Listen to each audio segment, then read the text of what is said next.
Chapter 28. Jiraiya could admit that he was a lot of things in his old age, from a raging pervert to a world-renowned author. His first craft, however, and what he considered the most important, was being a master spy. When the Leaf needed information, from troop movements to political wheeling and dealing, they called him first. So hunting down Naruto, from whatever rumors sprung up in the nations around the Land of Fire, was left to Jiraiya, and Jiraiya alone. Sure, the old man had strong-armed Tsunade into it, he had blackmail after all, but he was determined to find the boy. So today found him on the trail of the latest rumor. A port town in Rice Country that had been liberated from some gang or another that had been subjugating the people. As he walked through town, he paid close attention to the happy faces, the busy fishing boats, and what looked like several heavy goods transports. This port was bustling, nothing like the run-down wreck he had been expecting to find. He had already lucked out at the docks, curious about where all the goods were going, but no mention of anything close to Naruto himself. Finding himself near the market where several stalls were set up and trying to serve their local wares to travelers, he sidled up to one offering fried squid. "How about one for the road?" The woman serving the snack looked up to him with a wide smile, though the older woman was missing a tooth or two.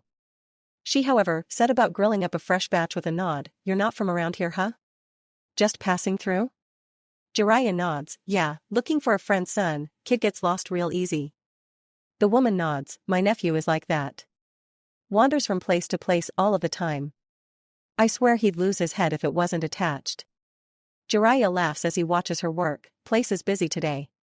It always like this?" Laughing and shaking her head, the woman hands over his requested food. "We have the maelstrom to thank for this. Cleaned up this country real good, he did. We owe him a lot." Jiraiya nods, handing over her requested Rio, and a little extra. Sounds like a great guy. He running around protecting Rice still?" Turning away, the woman shrugged. "No clue. Someone said our Daimyo was meeting with the spring Daimyo soon. Maybe he's working for them?"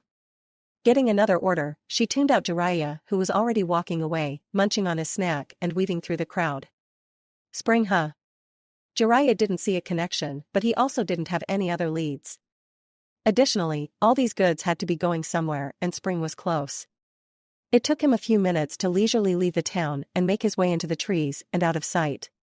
He soon made himself comfortable on a large branch and summoned a smaller toad. "Good afternoon, Master Jiraiya." "Hey kid, give me just a minute, need to write a letter for you to take to Tsunade." "Yes sir." Jiraiya unsealed an empty scroll and a brush, getting to writing away and explaining where he was going next. As he wrote, he frowned as he thought about the last month or so. He always seemed just a week or two behind wherever Naruto had been.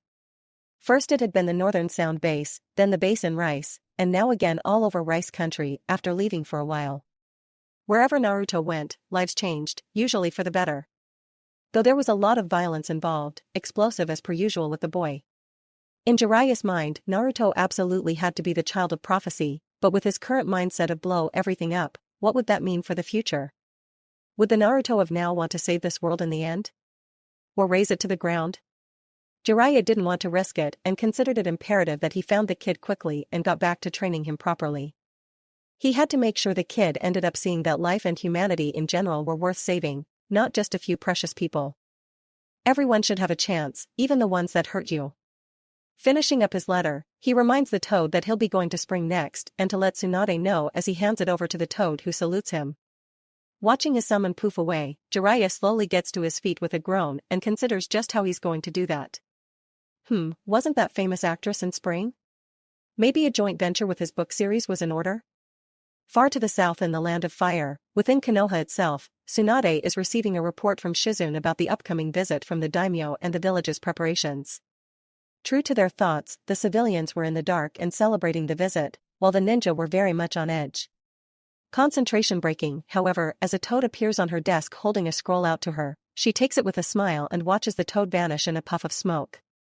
Jiraiya, or Naruto? Wasn't Gamakichi, had to be Jiraiya. Tsunade opens it, reading quickly yet quietly as Shizune waits. Getting the gist of it and seeing where he was headed next, Tsunade sighs and puts the note away in her desk. Shizune tilts her head slightly and raises her question. "Anything new?" "No. Hasn't caught up yet, but thinks spring might have some clues." Tsunade leans back in her cushy seat and groans. "Maybe you and I can track down the kid, stay with him instead." Shizune finally sits in the chair across from her mentor, seeing as they was going to be informal. I'm sure it would be much more pleasant than staying here. Didn't think you'd go for it. Shizune pauses as she thinks about that. I love my village. I do. But something has changed here. Sure, we've made great changes to the medical corps and you've somehow reigned in some of the council, but it's still I don't know. Bleak. Yes. For lack of better word. The village just doesn't have the same lively feel, the same spark, that it once did. Tsunade however agrees, voicing something that had been bothering her all this time, especially after dealing with Danzo. It feels like someone is still working behind the scenes. Changing things, grabbing control. We know it isn't Naruto, he seems to be busy running roughshod all over the nations. But Danzo. I could see that old bastard making a play for my seat during all of this. Do you really think he would do something with the daimyo here? Tsunade nods, it'd be the perfect time. Make the argument that all of this has happened under my rule, that I seem to be dealing with all of these issues, even if they were leftovers from the third, and that I have virtually no support on the council. He could make a legal play and gain daimyo support all within one visit. Here Tsunade glumly pushes around some paper, not much I'd be able to do if the daimyo asks for my removal. Shizune frowns, you're still going to fight it, right? Naruto did fight to make sure you would be the next Hokage. She liked the boy and didn't want to see his hard work thrown away. Tsunade nods, of course I am. The kid gave me the kick in the ass I needed. If Danzo thinks he can play around and take the hat from me easy, then he has another thing coming. Sensing a team coming, the legendary ninja motions for Shizune to stand. She does so, and comes around to Tsunade's shoulder as Team 7 enters her office. Kakashi is in the lead, you summoned us Lord Hokage? Tsunade nods, digging through another pile of paperwork to find a scroll and toss it to the Jonin. There's been some movement around Wave that's been interesting me. Doesn't seem military, but lots of civilians. I'm worried the likes of Orochimaru is up to something disgusting again, so I'd like you and your team to look into it, most of you have a history there after all. Just recon, no combat. If you find yourself in a combat situation, do everything you can to leave quickly. What she was curious about was that for such a small nation that had many people headed that way meant they had to be using Wave's ports. But why? The only major nation out that way that would require ships from Wave would be Kiri, but they were still in a civil war, weren't they? Had that changed? Kakashi salutes and ushers the team out, mind already considering the possibilities, just as Tsunade was. Sakura however is excited as they descend the stairs towards the ground floor. I wonder how Tsunami, Tazuna, and Inari are doing? Think things are better for them now? Sasuke nods, have to be, Naruto exterminated Gato for them, unless some other despot moved in.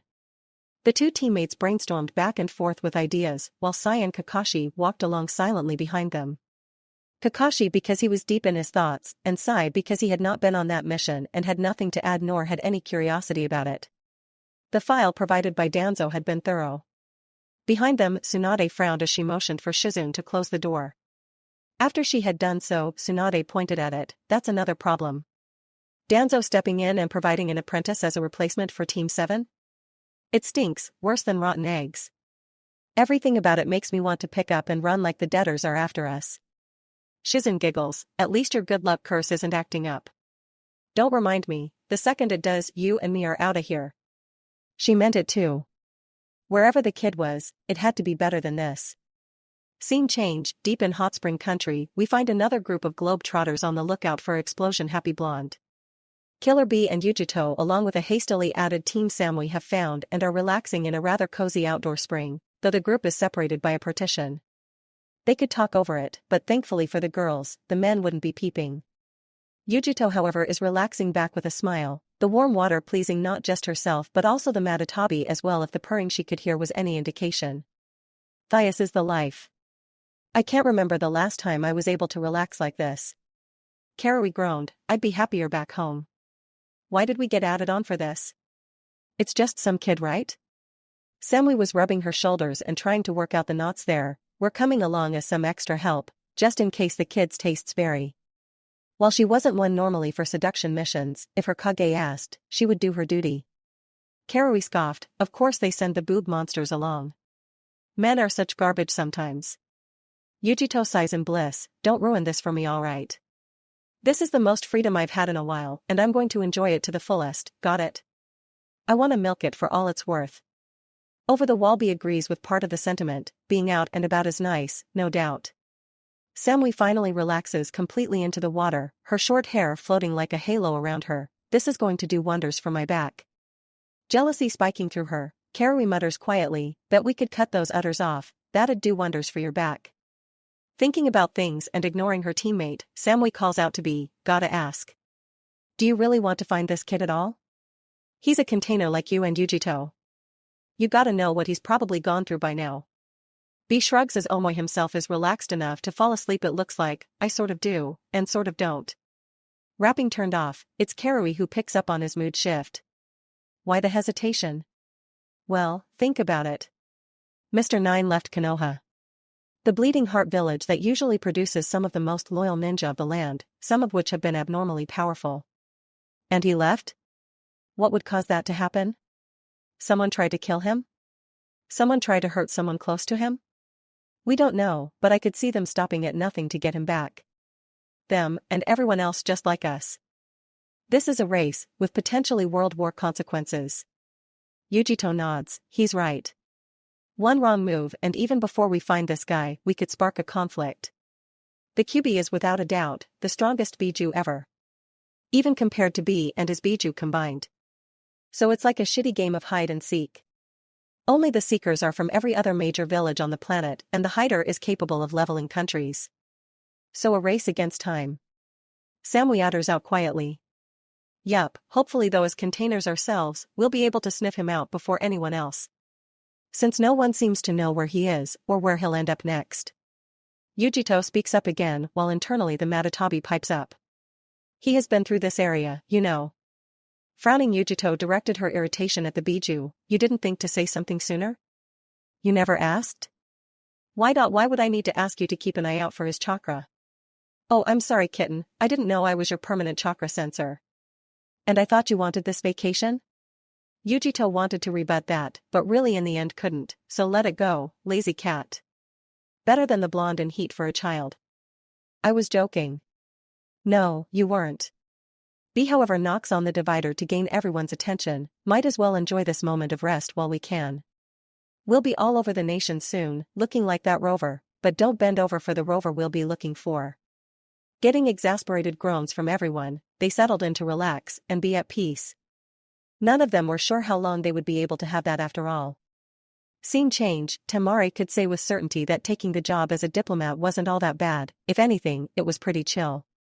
Sure in the leaf she had to hang around stuff old men or that lazy-ass Shikamaru, but it gave her chances like this, wandering into a oceanside town across the absolutely most massive bridge she had ever seen. Curious however at the monument sitting at the end, she stopped to read it while a steady influx and outflow of people passed her by. The Great Naruto Bridge, where our country had our hopes and dreams, returned to us by a kind but determined man. We thank Team 7 for helping us in our time of need. Huh, that kid really did get around, didn't he? Shaking herself and continuing on, she decided to explore a little bit before she focused on her main goal of this trip. Acting the role of tourist, she explored the market district that overlooked the port area, which itself was busy. Must do a lot of shipping through here, no wonder they wanted to open trade with us. This small country must be raking in some serious cash with that much traffic. Focusing, she came upon a stand selling takoyaki that she happily purchased and continued on, walking through the busier section of town towards a walkway that overlooked the port district. Eating and thinking, she watched all manner of ships coming and going. No wonder there are so many civilians moving through here, busy port like this means work, steady work at that. Enjoying the clear sky and clear weather, munching away while thinking idly, she wasn't seeing anything nefarious here. Sure they got the letter about Naruto, but this might be pointing to something more. Was someone using Naruto's name to build a reputation? Was Naruto going along with it? She didn't know the kid well enough to make a judgment other than he seemed real kind at heart. Coming up next to her, a slightly shorter woman in a red blouse and blue skirt leaned against the same railing Temari had found for herself. It's a lovely day, isn't it? Odd, did she know this woman? Yeah. If you can get over the smell of the sea. It did have a particular smell to it, life sure, but not all of it alive. You get used to it around here. It reminds us of where we came from. The woman turned dark eyes to Temari. My name is Tsunami. It's nice to meet you, Miss Ninja. What is your name? Temari, wait. Was this the woman she was supposed to meet here? She was the one who sent the letter, wasn't she? Yes, I sent the letter to your Kazakage. I assume with your presence you're open to talks. Temari nodded dumbly, caught flat-footed. Either this woman was the most talented ninja she had ever met, capable of hiding even the smallest amount of chakra, or she was a complete civilian. And no civilian should have been able to get the drop on her like this. Interesting. My brother was interested, yes, though we had some questions. You did say you needed to wait for your leader. Tsunami stepped away to bow lightly and then turned, please follow me. We can discuss things at my home. Walking away once she saw Temari joining her, Tsunami led the way. Your town is very busy, has it always been this way? Oh no, we didn't improve until a particular Leaf Ninja team showed up and showed us a better way. Since then we've taken the lesson to heart. We took over the Gato Corporation and have been exploiting it and its resources ever since. Here Tsunami looked to the younger woman next to her with a smile. Of course, we have higher aspirations now that we plan on making come true. I see. And Temari could as well. As they walked she could see evidence of new construction, buildings, and new roads, even a very large warehouse along the main road that seemed to be a hive of activity. What's this? Tsunami motioned with a hand, one of our aid stations. Ever since we started advertising for work, we've been getting refugees and the like. Some aren't in the best of shape, so we set up stations like this to help them get back on their feet while they find work and lodgings. They passed the warehouse soon enough, Temari looking inside the well-lit place, its overhead lighting humming in her ears. The rest of the trip out towards the outskirts of town were in silence, Temari almost vibrating with questions but not willing to upset this tranquil woman. Temari still couldn't get an exact read on her, and it was setting her on edge. Soon before a cozy-looking two-story home, Tsunami opened the front door to usher the ninja inside. Closing the door behind her, Tsunami motioned to the couch, please have a seat, I'll be back in a moment. Watching Temari sit as requested, Tsunami made for the basement, again closing that door behind her. Lights coming on, she was soon at the bottom of the steps and locating the Hiraishin tag on the wall. Tapping on it lightly several times, she stepped away from it and waited. Within a few breaths Naruto appeared before her, black pants and boots somewhat dusty, orange shirt and chainmail on display. The taller muscular boy had a frown on his face. Everything okay, Tsunami? Oh yes, sorry, I did not mean to worry you. We have a visitor. Visitor? Tsunami nods, yes, your chakra sensor seals picked her up. A young woman from the Sand Village, Temari she said her name was. Blonde hair and 4 pigtails, black dress and a large fan on her back. Naruto rifles through his memories before nodding, yup, that's Temari, wonder why she's here. I sent a letter considering possible trade agreements and a possible alliance while you were away. Tsunami closed her eyes and put a finger to her chin, I did not think they would send someone so soon. Naruto, however, just sighed, everyone likes making more work for me. However, he drew himself up because this was a good opportunity. The Sand siblings weren't bad, he didn't think, just got caught up with a shitty situation. Of the same idea, he didn't have a problem with Suna or Wind Country, and this would be a good way to open up their trade routes a bit. Anything I should know before I get up there? I mainly offered trade for heavy metals and glass, making sand for fishing and water imports. Along with the alliance offer. Naruto nodded as he thought about that. Tazuna was saying something about possibly running low soon on metals, and we can always use glass. Okay, we'll get this meeting started and maybe set up something more formal later. Maybe we can go to Suna instead so we can flash away in an emergency. A wonderful idea. Okay, I got this then, she's upstairs? Naruto was starting to get into this. Yes, alone at that. Naruto nodded, okay, we got this then. Lead the way. By the way, I appreciate this. You thinking ahead for us? Tsunami bows, yes of course my lord.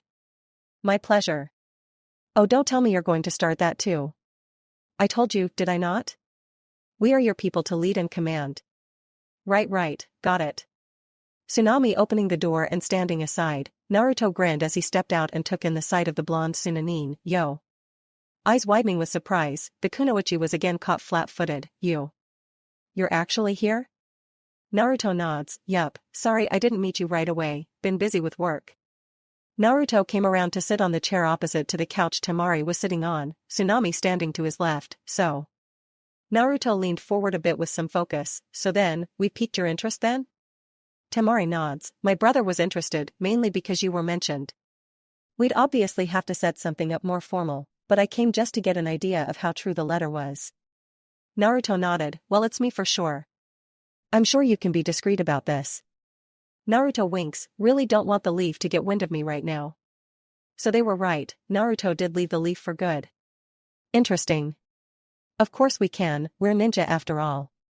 Great, because I'm rebuilding my clan's previous village into something much more grand, and I want to keep it standing for a long time. And Yuzu needs a lot of resources. Temari taps a fist into an open palm, that's why you need us, heavy metals and silicates for construction material. Naruto nods, that's why we're offering ocean trade routes, fishing, and water imports as well. Some of your biggest needs, as well as in the future, mission sharing between ninja villages. If he remembered his lecture from Kakashi, the whole reason Suna had problems to begin with was they were receiving less and less missions. As long as he was willing to spread the love so to speak, that shouldn't ever be a problem. The trade alone would be worth it. Mission shares however. That was already on its own bordering on actually alliance and partnership, something they hadn't even gotten with any of the other major villages in the past. Grinning the girl leans back, shifting her legs for one over the other, I think my brother could absolutely go for this. We'll have to set up a time to really have a meeting between leaders soon. Naruto reaches forward with a hand, shaking her own after a moment, I agree. Give me a bit and I can write a letter personally for Gaara. Temari pauses, wait. You're going to write the letter? Who's your leader? Naruto's grin became somewhat feral, that'd be me. Not officially the Uzukage just yet, barely a village to lead, but Koyuki likes to call me the Shadow Kage. Seeing the girl's deadpan look he shrugged, it's growing on me. No one expects Explosion Boy to actually be able to think or lead. Makes sense. Temari unseals her own letter from her brother to Naruto, handing it over to him with a coy smile, hey, just a thought. Seeing she had his attention, she smirked and raked her eyes over his attractive and well-formed frame, how do you feel about blondes? Oh dear. Deep within a forest that sported both super large trees and larger-than-life mushrooms, an irritated and dirty Katsuchi was cursing up a storm as she found herself lost yet again in this maddening place. When I get the fuck out of here, I'm so kicking this asshole's ass. Fuck the leaf and fuck the maelstrom. She knew her grandfather had warned her against fighting, but if this kept up, she just wasn't going to have a choice in the matter, she was going to have to murder someone to get back her good mood. Finding a river finally, something she could follow for a while, she frowned as she saw the footsteps on its bank. Are those my footprints? She remembered crossing a river coming into this forest. Did she really go in a large circle? I want to go home. Anko was not one to put up with shit from anyone in this village. Already having to put up with the council's bullshit and the snubs from the civilians. She was a woman who did what she wanted, when she wanted, and didn't regret any of it. That said, one thing had been getting to her recently that she hadn't thought about. She had such a bitchy personality, finding a boyfriend was quickly becoming a problem. Sure, there were plenty of guys who thought they could sling the ding-a-ling her way, but all of them assumed because she was a member or the torture and interrogation unit that she was into some real kinky stuff. She was, but that was besides the point. She wanted romance too. She wanted to be lovey-dovey and do stupid lovebird shit even if it was just at home. She did have an image to uphold after all. But today found her wandering around in search of Kurenai, the other woman usually good for some fun when she wasn't around that stick-in-the-mud chain smoker. So distracted however by her thoughts, that as she rounded a corner she smashed into someone else who apparently wasn't paying attention either. Watch where you're going, buddy. Knocked on her ass, she looked up to see a scared face above her. Iruka considered himself very patient, dealing with kids in the ninja academy sort of forced that upon him. But with his favorite former student gone and being privy as to why, his temper and fuse had gotten somewhat shorter these days. Especially with other adults. You watch yourself, damn it. He hadn't noticed who he had bumped into first, but the attitude bothered him right away. Anko paused as she thought about that response. Some guy wasn't on his knees groveling to her? He wasn't scared of her either? Huh. Hey, you're that academy teacher that Uzumaki kid used to rave about. Iruka finally paid attention to who he had bumped into, and immediately blushed, sorry Anko. Just been distracted lately. Did she always have to wear such a provocative outfit? He could see just about everything right now. Anko picked herself up and dusted her clothes off before slinging an arm around the man's shoulders. Tell you what, you buy me some dango and we can talk it out. How about it? She didn't notice at first how tall he was, she appreciated it now. Iruka didn't have anything better to do at the moment, and he was in a drinking mood. Sure. I could use a friend. Perfect. Let's get this friendship underway. Maybe things were finally looking up for her. Plus, Kurenai heard a rumor that the teacher was seriously packing too. Let's see how the night goes, shall we? Chapter 29. Naruto could say he was proud of a lot of things he had accomplished by now. Smacking the shit out of 3 Sannin, defeating a Biju, saving 2 separate countries. Not even 15 yet and he had accomplished quite a bit so far. However, what he was maybe not so secretly most proud of was his construction involving Yuzu. Bending his knowledge of seals outside of explosions, while mostly, he had found a new way of digging long lengths of tunnels. Today was no different, now a month since they decided to stay in Yuzu and help with restoration and rebuilding efforts. Inspecting a wall full of seals and careful lines, Naruto backed away with his lines of clones. Okay. Hit it. On either end of the 50-meter wide tunnel, 2 clones walked up to the wall and applied chakra to the seal array. The entire wall began to glow blue for a long minute before, with barely a whisper, the rock crumbled into pieces while the 2 clones popped from exhausting their chakra. A ling of waiting clones instantly rushed forward and began to clear the rubble, while another dozen rushed forward the 100 meters to the next wall to begin drawing the next set of seals. Behind Naruto himself, a former snow and now spring engineer named Takota looked on with awe. My lord. If only we had this on our end of the construction, this would be done before the month was out. Naruto grinned brightly. Well, as it is, we're looking at 3 months. Naruto wasn't the best at math when he left the academy, but seal research and copious clone usage had changed that. Plus, this was pretty basic math really. We've got less than 600 km between Yuzu and the tunnel from Spring. So, we can do 100 meters every 20 minutes. That's 300 meters an hour and... Takota nodded along. I've done the math as well. You'll hit more than the goal before 3 months are up, plus, the other tunnel is still growing, although much slower. So possibly we might be done within 2 months if this keeps up. Naruto nods as another group of clones are setting up temporary lights along the walls to provide new light for the next section. Well, I'm motivated and can throw clones at the problem. Turning back to the man, Naruto kept his grin up. Need to head back to Spring, or do you need to stick around? Takota shook his head. You're on the correct track and I haven't had to correct you at all. I should be getting back. Naruto nods again and turns to address a clone carrying some stone to the combined group of Ino and Yugo. Let the others know I'll be right back. Gotta take our spring engineer back real quick. The clone saluted. Will do. Naruto grabbed the average-looking man and was gone in a flash, leaving behind the clone who rushed to deposit his load of stone before the pair of earth users who were converting the pile of rubble into usable bricks and stone slabs. Boss wants you to know he skipped out for a minute to take back that engineer. Ino nods while wiping her brow of sweat. Got it. How are we looking? Engineer says maybe 3 months max before we link up with the spring group. Woo, that's fast. I guess we're all pretty motivated though. The clone wiggled its eyebrows. Any day with you, Ino, is pretty motivating. Ino blushed but waved him of, get going before I try to find out if a clone is durable or not.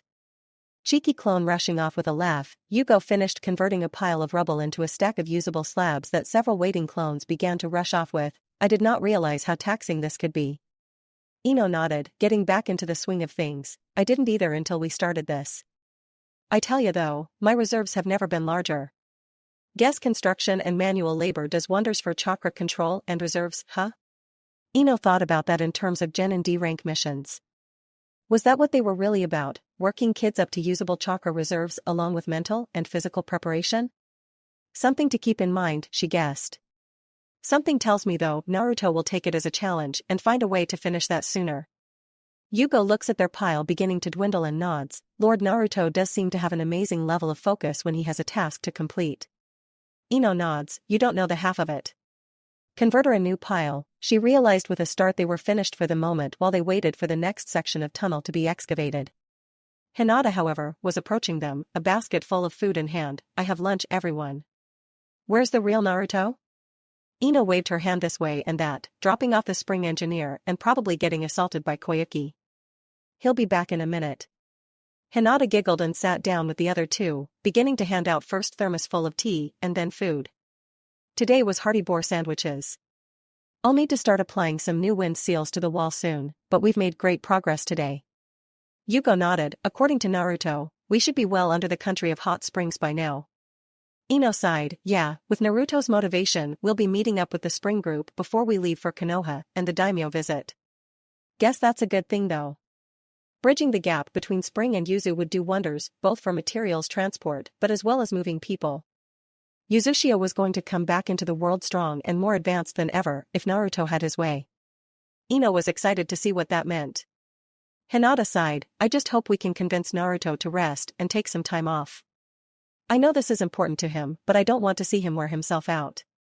Ino pointed at the pale-eyed girl. You're probably the best one of us to convince him to relax.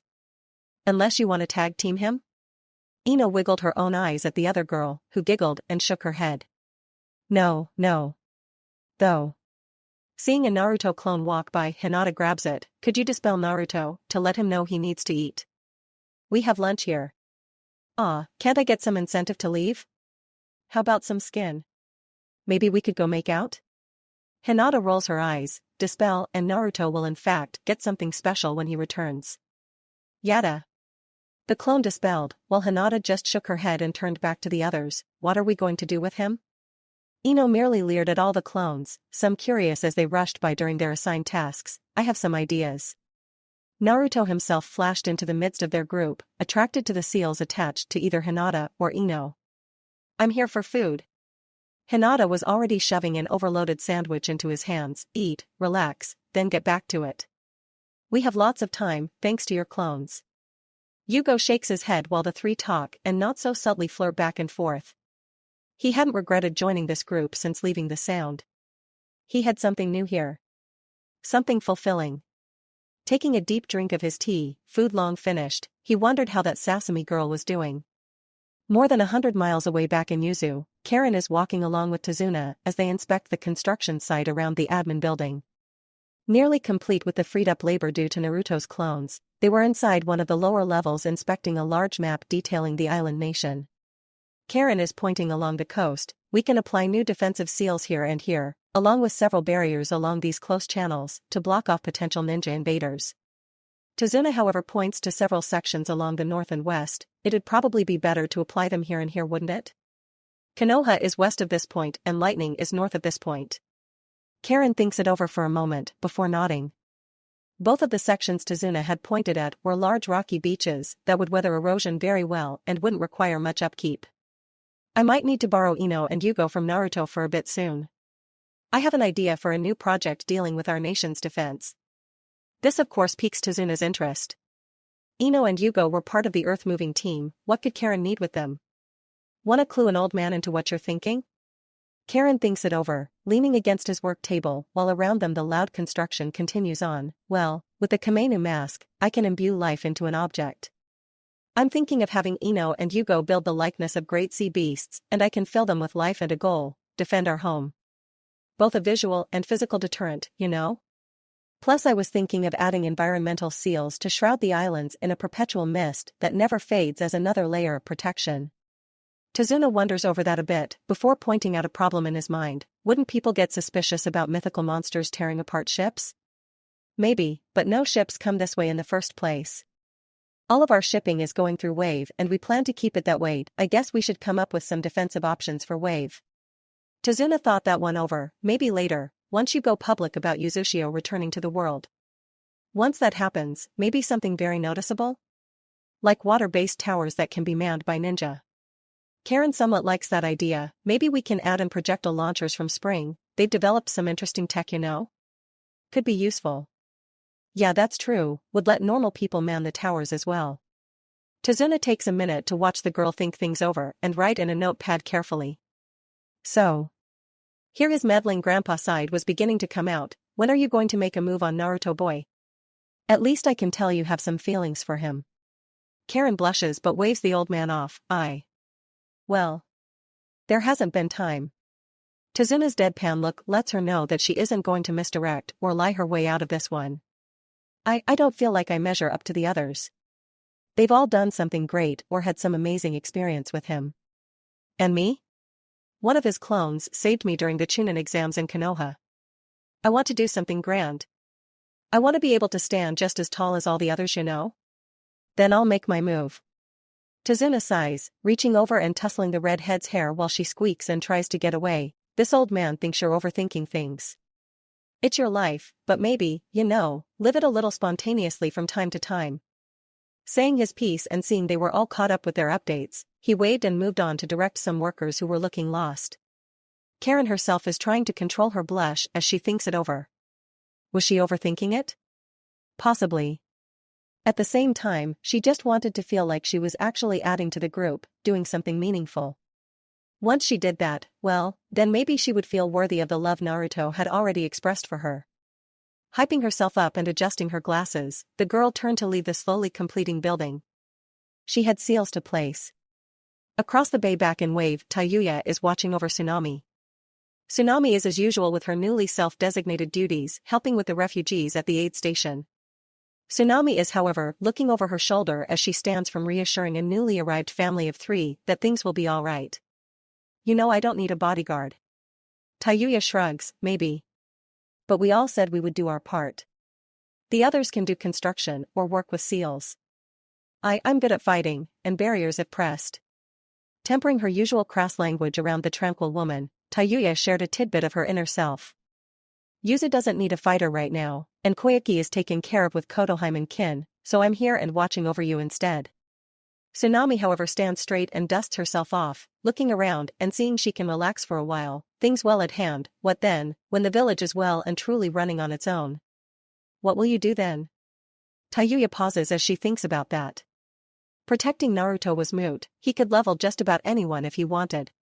They would surely train and have their own Yuzu ninja as well, so missions wouldn't be required of her for long. I don't know. Short term, maybe help build a village police corps, or help with putting together an academy training program, I guess. At minimum she knew how to train, so she could be useful that way. Tsunami watches the girl work through her thoughts, a frown developing on her own face. Wouldn't that just continue what you were doing now? Well yeah, but it's what I'm good at. I could teach a policing force to use barriers to protect people. Fighting skills to take care of rowdy civilians or drunk ninja. Tayuya thinks of her own past, along with Karen's and Naruto's. I don't want to see Uzushio fall again. If I can do anything to make sure that doesn't happen again, I'll do it. No matter how small an effort. She didn't want to see any more Uzushio children suffer like they did. Especially like she did. No one deserved that. Tsunami nods along with her sentiment, walking towards a newly arrived family of 4 that was settling into their temporary space before being placed either in Wave or Whirlpool. The family is clearly broken, no parents present. The oldest looked to be a teenager no older than 14. Storm gray eyes and a strong build, long hair and a ponytail, the boy fretted over his younger siblings while watching their surroundings. Tsunami could tell the boy wanted to go look for work, but didn't trust the staff here enough to leave the children to do so. They must have been through a lot to get here. Can I help you, young man? The boy shook his head quickly, eyeing both women cautiously. We're good, just settling in is all. Tayuya, however, has a frown on her face, still lost in her memories. Look, it's not my business. But the people here are good people. She focuses a bit more on the boy as he pays closer attention to her. You did your job. You got your family to safety and in one piece. Now your job is to find work so they can eat. Our job is to watch out for everyone here. Let us do our job so you can do yours. How do I know I can trust any of you? The boy was quiet as one of the 3 sisters was sleeping, though the other 2 were wide awake and watching them. A lot has happened. Trusting others is dangerous. Tayuya nods, not hesitating before pulling up her shirt slightly and exposing a long scar along her side. I get it. Trust me. But these are good people here, they'll watch your sisters while you go find some work. And believe me, there's always some work around here. Even with Naruto's clones, they still had so much to do. She'd have to remind the others to make Naruto take a day or 2 off. The boy really thought about it. Everyone here had been welcoming and inviting in a sincere way. this kunoichi as well. She wasn't obligated to talk to him at all, obviously tasked with protecting the organizer here. That meant to him that she had no real reason to lie unless it was boredom, and he doubted that. Could you point me in the direction of some work then? I don't know much, but I know some ship work at least and some light construction. Tsunade chimes in now, a bright smile on her face. There's a job board over by the main doors. I'm sure you'll find what you're looking for there. The docks always need good strong hands. Nodding, the boy again turns to Tayuya. I'm Ran. Thanks. For the pep talk. Tayuya waves him off. Just watch out for the little ones. Tayuya watched him assure his siblings, before wandering off. Tayuya too watched him go before she was met with 3 smiling faces. Wasn't the third one sleeping? The next oldest, a girl with long hair down to her knees tied into a low ponytail, bows to Tayuya. Nah, any, big sis? Will you be around to play with us while we're here? The sleepy one is already next to a flustered Tayuya, clamping a hand onto her new blue tunic. Could we nap together instead? I'm still sleepy. The girl looked ready to fall back asleep any second. The third, hair cut in a shorter Heim cut, with bright green eyes, was holding up a picture book. Could you read us a book then? You're not busy, right? Right? Clearly flustered but not wanting to say no right away, Tayuya looked to Tsunade for help, who promptly dashed her hopes like waves on the rocks at their shore. Well, would you look at that, I think I have some personal business to attend to. Tayuya, why don't you stay here and watch this group for a while until I return? Now wait a minute, hey wait. Tsunade holds a finger to her lips and silences the girl. You think all you have is fighting? Maybe. Just maybe, you have other callings in life besides that. It isn't as if you have explored all of your options just yet. Try this out, for just a while. Then she was gone, trailing along to another group of refugees, while Tayuya was pulled down to sit among the group of brown-haired green-eyed girls. Nah, big sis, your hair is really pretty. Did you make it red or is it usually red? Big sis here's the book please? Sleepy. Head in Tayuya's lap, the third sister was already dozing back off. Beyond flustered, Tayuya switched to thinking of this as a mission to try and calm herself down, taking the book and beginning to read as softly as she could while the 2 awake siblings cuddled on up to her. She wasn't comfortable with this at first, but soon she began to think maybe Tsunade was right. This was nice. Healing in a way. Plus at least with these kids she wasn't so bored. Scene change in spring. Koyuki is in her office while Kotoheim is at her right shoulder and Kin is standing at her left. Sitting at a desk off to the left is Sandayu, going through files she had yet to read just yet. Their workload had been getting larger as of yet, and again Koyuki lamented not having Naruto as an official Kage just yet. At least then she could have him shoulder a bit of the burden. Today however had all occupants of the room united over one sore topic. Kotoheim had noted that several chakra sensors had picked up a known signature.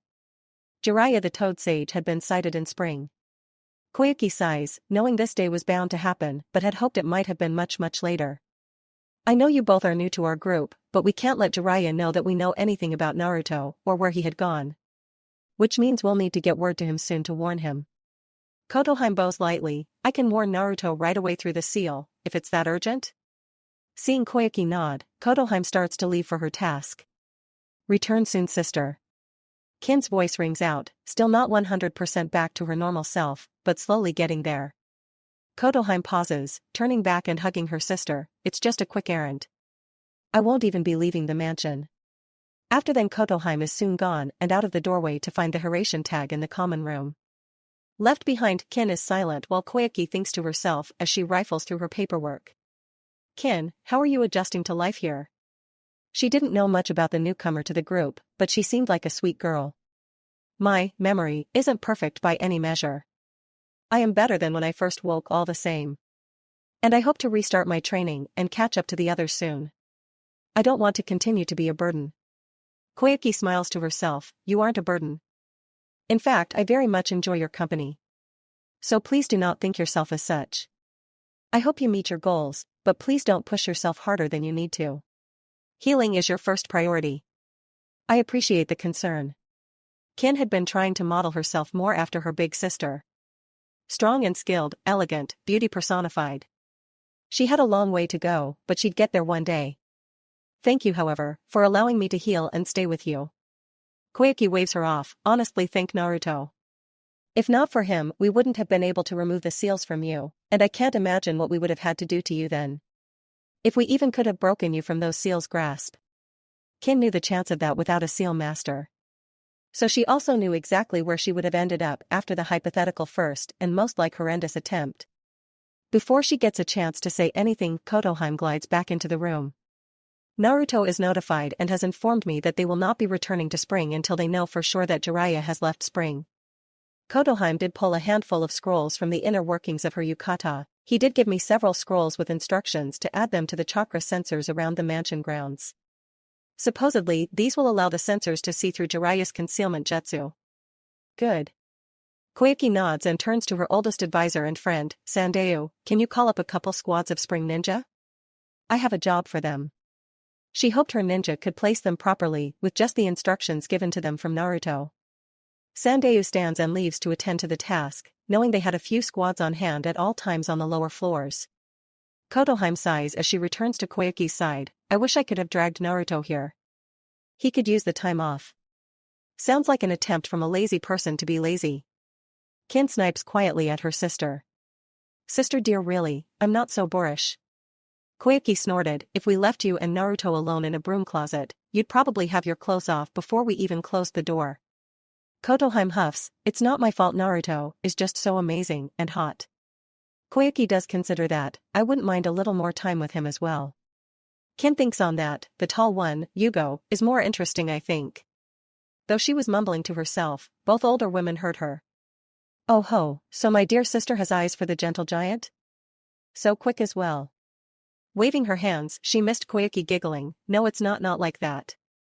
So you say. Maybe we should lock you in a broom closet with him to find out. Kotoheim had missed being able to tease her sister. She'd have to thank Naruto again for this opportunity. Something personal. Scene change, the dawn of a new day finds the focus switched to the mission-bound Team 7 from Konoha. Having reached the landmark bridge that they themselves had defended, most of the team was in high spirits. Sakura was nudging Sasuke while pointing at the bridge. It really is an impressive thing, isn't it? Sasuke heaved a sigh but nodded along. Tsunade really did an amazing job. He was looking ahead, however, to a statue that looked like it had copies of the original Team 7 formation. Is that us? The group walked up to inspect memorial, reading the inscription and having their own thoughts. Kakashi sits back, still very proud of his genin team that apparently had motivated a country to truly take back their future if the procession of people in and out of the main gate was anything to go by. Seems we've acknowledged you as a team. Sasuke sat back with a small smile on his face, more like they acknowledged Naruto, that idiot. I hope he gets to see this one day. He notes Sai has his art pad out, sketching the memorial and the bridge. Sakura nods. One way or another, when we see him again, we'll drag him here so he can see it for himself. He has a bridge named after him now. Oh god, like his ego needs another boost. Shit. You're right. What do you think he'll do? Sasuke pointed to his headband. Knowing him? Probably drag the council here and rub it in their faces. Sakura giggles and nods. Either that or find a way to make a bridge-shaped explosion. Kakashi motions for the team to get moving. Come now, we still have some ground to cover. We are here for a mission after all. Getting everyone walking again, he watches as Sai leans forward while putting his art pad away. This was an amazing accomplishment. You should be proud. Sasuke and Sakura both nod, though Sasuke is the one who answers. It was a hard mission. We learned a lot from it, and it was probably the first time we really came together as a team properly. Sakura nudged the boy again. Naruto did nearly die saving you. I wanted to forget that part. He was being completely honest about that as well. Some nights when he was alone, he could still feel Naruto's blood on his face, that dark socket that used to hold his obliterated eye staring at him crying red tears. If Naruto didn't have the QB sealed within him, he probably wouldn't have been a ninja after that. They all probably wouldn't have made it through that mission without Naruto, if Sasuke was being honest about it. Kakashi, however, frowns as he feels something crawl over his skin. It's gone within moments, but he resolves to keeping an eye out for anything out of place while they were here beyond what their mission asked. Walking into town and being met with bright and focused faces, Team 7 can already note that this is a busy port town. It was the exact opposite of what they had originally been met with during their last mission here. It was so different in fact that Sasuke and Sakura wanted to explore a bit on their own. Sai in his own way is curious as well, but doesn't voice an opinion. Kakashi leans down to the genin to speak with them quietly. I think it's best if we stick together for now, though I suppose we can explore for a little while. Kakashi was paying attention to the fact that several vendors seemed to be paying close attention to their headbands. To the older Leaf Nin, it was much more than normal curiosity and further twisted something in his gut. His instincts were telling him something was going on. Letting Sakura and Sasuke lead the way while dragging a bored-looking Sai along, Kakashi followed them quietly. First stop through the busy marketplace is the dock area where the team watches the coming and going of some truly massive ships, all in some state of either being unloaded or loaded of goods. Out in the distance they could see fishing boats moving about and working, but beyond that there was a wall of mist that was stubbornly refusing to clear even with the heat of the day. Sakura, however, was looking at a recurring logo on several of the warehouses that matched with some that were visible on the largest of the container ships. Looks like Wave took over Gato's empire. Wonder what that logo means though. It was the image of a blue Oni mask with a background of waves. Kakashi shrugged. With as busy as the port is, it would explain all of the civilian movements in and out of Wave. Work here must be pretty steady. Sasuke watched idly as a fit-looking pigtailed boy helped load a waiting transport cart with a crew of older men. Refugee must be. Looking away, Sasuke wondered how Tsunade and his family were doing. Should we try to track down Tsunade? Maybe he's heard something?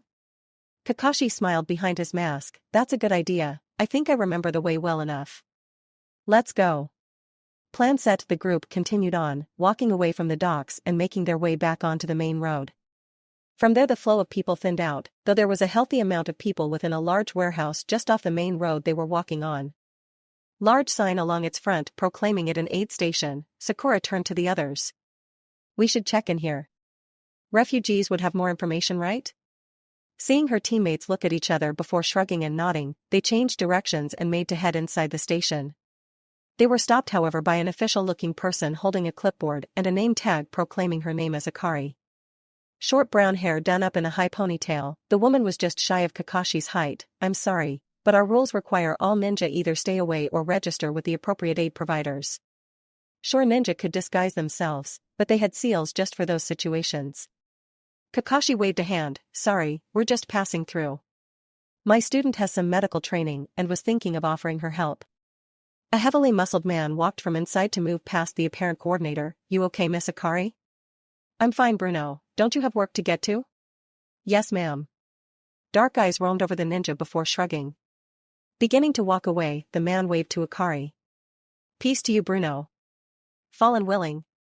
Soon he was lost in the crowd and Akari turned her attention back to the ninja. We have strict guidelines we must follow. Akari was eyeing the pink-haired girl who was walking forward. Akari slid a finger close to a seal on the clipboard's front that was unseen to the ninja. Sakura caught on quickly to her sensei's thinking, nodding along and showing off her medical bag. I can help treat wounded or the sick if you don't mind and need the help. I have medical ninja training. Akari however shook her head while bowing, hands coming away from the panic seal. My apologies, again, we can't accept aid from unknown ninja, please understand. We have things well at hand here. Kakashi could see the reasoning behind not letting random ninja into an aid station. They were from one of the major villages however, that had to carry some weight. He wouldn't press the issue nonetheless. That's alright, we should continue to our destination. Come along, Sakura. Dejected, the pink-haired girl nodded and left with her team. Kakashi quietly looked over his shoulder, Akari watching them for a moment before returning back through the open warehouse doors. No one else seemed to follow them or watch them. It was odd that she moved on them so quickly. Perhaps they were already prepared to see them? Moving away from the main hub of activity, the team made their way into the suburbs. Thankfully the team did remember their way because they were soon before Tsunade's home and knocking on the door. Waiting and hearing footsteps, they were greeted by a surprised Tsunade who happily hailed them inside before closing the door behind them. Welcome back, Team 7. It's great you're able to visit us. Tsunade looked between them all before her eyes landed on Sai. Oh, who's this? Did something happen to Naruto? As the team was seated around the table and offered refreshments, Kakashi set about answering that question. There had been some things going on, but Naruto as well, had to take a little break is all. Oh, well, that eye injury must have been serious. I hope he's doing better. Tsunade grinned internally while she poured tea for everyone. This was fun. I'm sure then you've seen the bridge, did you like the statue? Sakura gushes a bit, you can't let Naruto see that, it'll go all to his head. Sasuke shakes his head, that's her way of saying she likes it too. Hush you. Tsunade laughs at their antics for a bit before seating herself at the head of the table. What brings you around these parts? Not another dangerous mission, I hope. Kakashi looks around but doesn't sense anyone else in the home. Is Tsunade out? Eyes wide, Tsunade thumps the table as if remembering something important. Father has been called for a very good job recently off the island. He said it's going to be long-term, so I don't expect him back for a long while yet. Inari decided to go along. He wants to learn how to be a super builder, just like my father. Smiling, the older woman shrugged, boys. Sakura nods along sagely, while Sasuke groans about know-it-all women. The elbow to his gut is well earned in retrospect. Kakashi ignores them, we're actually investigating some rumors. Do you know who's in control of Gato's shipping company now? Tsunade seems to think that one over, finger to her chin, while Wave took control of it not long after you left. We've had a financier come in recently to help with some funding. We painted his seal in several notable places as a show of thanks. Kakashi frowned, are you sure this isn't another Gato situation? Tsunade shook her head, you've seen our town, no, it's nothing like that time. We're all very happy here and thriving. With all the business though, we've been taking in refugees and migrants. It's all been so overwhelming. No lie there, things had been so busy lately. While she wouldn't be after Naruto's affections, a back rub did sound amazing once in a while. Kakashi relaxed a bit into his seat, so the increased civilian movements were related to the ports then. Maybe they could try to find some shipping logs? See where things were headed? No. That'd lead to potential conflict, which wasn't what they were here for. Well, that's good to see. Busy means you're thriving after all. Tsunade smiles brightly at that, very true. To be alive is to thrive. How are things for your group, or is it secret ninja business? Kakashi shakes his head, well, I can't tell you much about the village, but these two here. Kakashi motions to his resident lovebird students, started dating. Sakura blushes hotly, hey. That's our business to tell. Sasuke plants his face into the table as Tsunade begins to gush over the two. Leave it to Kakashi to throw them under the bus. Sai leans over to Kakashi, she's very excitable. Kakashi agrees, it's an improvement from how things were before. This was a rundown place when we first arrived. It's good to see them up and on their feet. They spend an hour catching Tsunade up as much as they can with their going-ons and business. Soon, however, they have to leave and Kakashi is ushering them out. He'd like to make good time back to the village. Things were normal here, and while his instincts were prickling, there was nothing out of the ordinary that they could see. Genin leaving through the door, Kakashi is forced to pause as Tsunade comes up to him from behind, a scroll passing into a pouch on his vest. Her breath was hot on his ear. Thank you, for what you did for Naruto. Within a moment she was gone, back in the hallway and waving them all away, Kakashi wanting to turn back and demand what she knew. That tone, it wasn't just a thanks towards an attentive sensei. No. She knew something, and he wasn't sure just what it was. Even so, things in his mind were beginning to line up, everything that had been bugging him through their visit coming to mind, and he nodded to her slowly. He wouldn't get answers now, but maybe later. The team makes their way back towards the bridge, their report going to show that everything was normal here. Across the street and nestled in a quiet home unknown to the Leaf Ninja team, Naruto and Hinata are relaxing together on a borrowed couch in the second story of the condo. Their entire team had been given use of this two-story condo until the admin building was completed. Tazuna had mentioned to the group that the upper floors would actually be their future living quarters and to look forward to it. Naruto had faith it would be amazing if Tazuna was designing it himself. Leaning further into the couch, Naruto took a deep breath before releasing it tiredly. How long do you think it'll take the others to grab food? Hinata smiled, between Ino, Tayuya, and Karen? It'll take them half an hour just to decide what to get. Poor Yugo being used as manual labor. The larger boy had been adamant, however, about guarding the three. Naruto couldn't dissuade him and decided to let it go. Hinata took the chance to lean into his side and cuddle into him. This is nice though. We haven't had much time to relax. Naruto nods, an arm coming around and settling onto her shoulders. I know I'm pushing hard. After this, and the trip to Konoha, I promise we'll relax and ease up at least for a few months. I'll do whatever you girls want. Hinata giggled and looked up into his eyes. Careful Naruto, never know what we'll want from you. She reached up, tracing the scar along his left temple. It was nearly gone now, his enhanced healing was truly something. Naruto smiles, for you? I'll do anything. He's quiet for a moment as his mind wanders. You know. I want to say thank you. For believing in me and coming along. You had faith in me before anyone else. I hope I can keep making you proud. Hinata just shakes her head, I would follow you anywhere anytime. I'll be the moon to your sun.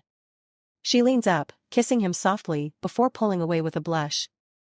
A look passes between the two, before Naruto takes the initiative and pulls her into him, kissing her deeply. Tongues twist against each other, and Hinata rolls over to climb into his lap, to have more access to him. Hands on his chest, she spreads his jacket open slightly. Naruto himself slides his hands up and down her sides. As they break away from their kiss for a moment, a strange heat between the two, he merely watches the blushing and panting girl above him. Carefully, slowly, he begins to move his hands up further. Gently cupping her chest, they lean in to continue their make-out session, before they hear the downstairs door begin to open. Groaning as they both freeze, Hinata places her hands over his to keep him from moving. Hinata, they're back. Hinata has a strange look in her eye, before she presses his hands harder into her. I guess we can continue this later then? Naruto nods as Hinata finally releases him and stands, body tingling in a pleasant way. Yeah. Later. He stands right after her, heading towards the door with her. Hinata leans over a bit, pulling one side of her orange tank top aside and showing off some skin, like I said. I'm here for you, now and always. Once our new home is complete, maybe we can break it in? Naruto pauses for a moment before deciding he needed to take some more initiative. He pulls the girl into his arms again. One soul-searing kiss later, Naruto is pulling away from the overheated and frozen girl. Keep that up, and I'll break you in on every surface available. Leaving the girl to figure herself out, Naruto descended the stairs to find the others. Now that was a good feeling. It'd be better if you walked back in there and finished the job. It's called patience, you should work on that. I deal with you, I think I get some consideration for that alone. What are you trying to say? Naruto was now downstairs and watching as Ino and Tayuya argued over some absolutely insane food portion sizes. Were they feeding an army? At least Yugo looked content at the table, happily munching away on something deep-fried. That dealing with you is like trying to herd mentally deficient cats, that are sick, and maybe missing limbs. That was detailed. Not my best work. Also, incoming. Woo. Naruto missed the orange and blue blur that tackled him from the stairway and laid him out. He didn't miss the chaos that followed as the rest of the girls tried to get in on the dog pile. Well. At least his life wasn't boring. Iam had been beyond bored and upset these last few months. Naruto gone and only an occasional letter delivered by a toad of all things? She'd be giving him a piece of her mind next time she saw him. Those girls as well, since she just knew they were with him. Today, however, she had to focus a bit. Having to perform a delivery for once, she was carrying a family-sized order to the home of one Iruka Umino. The school teacher had apparently been busy and needed food delivered. Iam remembered the man from his few visits and most of the stories Naruto told about him. Iruka was to be respected, for at least acknowledging Naruto as a person before most of the village. Smiling and humming, maybe she could share some stories with the man before she had to get back to work with her father. Mind made up and finding his home, Iam placed down one of the two carry containers and knocked on the door. Waiting, she listened as someone cursed and banged into something before the door flew open. Delivery for you, Iruka, trailing off as she finally focused on the sight before her. A blush quickly burst into life on her face. Iruka looked like he had been in a fight with a beast of some sort. There were scratches on his chest and upper arms. His sweatpants were loose and he was covered in a sheen of sweat. For once his hair was down and his headband was missing. All in all, Iam made the mental decision that this man was very, very attractive. Oh, thanks for the delivery, Iam. I appreciate it. Still mentally distracted himself, he took the first carrier from the ground and moved it inside. It's not a problem. As he turned away, she could see more scratches along his very toned back as well. Finally, she noticed a particular smell had wafted from inside the house. Oh dear, was he doing what she thought he was? Turning back to her and retrieving the second carrier, Iruka smiled brightly and nearly sent the poor girl into catatonics. I really do appreciate it. Arms snaked over his shoulders, and a very naked Anko joined him at the door. Break time over Loverboy, time to find out what ramen-flavored Anko tastes like. And then they were gone, door closing in front of her and leaving Ayam to her thoughts and imagination.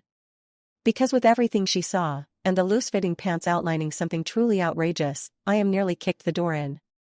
I need to find a boyfriend. Chapter 30. Tsunade was leaning back in her chair comfortably, a small smile on her face as she read a letter from Naruto. The kid was making progress it seemed and was having a good time with those girls of his if she was reading between the lines properly. She'd have to find a way to rub it into Hayashi's face later, because that little Hyuga girl had some spunk. In front of her, Gamakichi was munching away on a bag of candy she kept hidden just for him. So what do you think? Bro's offer is pretty good, right? Gamakichi had no problem being used by Naruto to transport letters back and forth between Tsunade and Naruto. It was also a little fun having to dodge and keep it a secret from Jiraiya. Like the world's longest game of tag. Tsunade considered that as she folded up the letter and slipped it into her shirt. She had already been on the fence about being the Hokage in the first place. She had resolved to do her best because of the brat, but if he was offering a place to move, I promised I would do my best to change things here. If the daimyo forces my hand, however. Gamakichi crossed his little arms. I get it, and I think Bro does too. Well, you know what to do if the worst comes to pass. Oh, Bro wanted to know if he could sneak in and meet with the daimyo. Give his side of things. Tsunade nodded. The daimyo will be here any day now, and will be here for a week. I would say have Naruto send you again in 3 or 4 days, and I'll be able to set up a meeting. Got it. Gamakichi saluted the Hokage and then was gone, most likely back to let Naruto know the news. Tsunade herself turned her chair to look out over the village she ruled over, for now at least. Of all the problems she expected to have, dealing with potentially losing the seat was not one of them so soon. She should be retiring by now, settling down and having some kids maybe. Not that she'd give that other meddling goat the satisfaction. Speaking of, someone was opening her window. Jiraiya, I know it's you. Said Sage dropped his concealment technique with a sigh. I was sure you were distracted enough. You looked good enough there to sketch for a bit. If I'm ever in one of your dirty books, I'll rip your little friend off and feed it to you. Oh, so you want to feel me up, do you? That's exciting. You're hopeless. You love me this way. Tsunade paused and thought about that.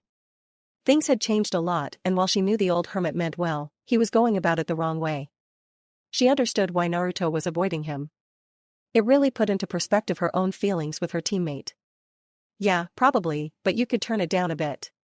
Might help you out. Turning to face him with amused eyes as she took in his flabbergasted look, Tsunade raised a hand and snapped her fingers. Hey, you're here to give me a report, right? Yeah.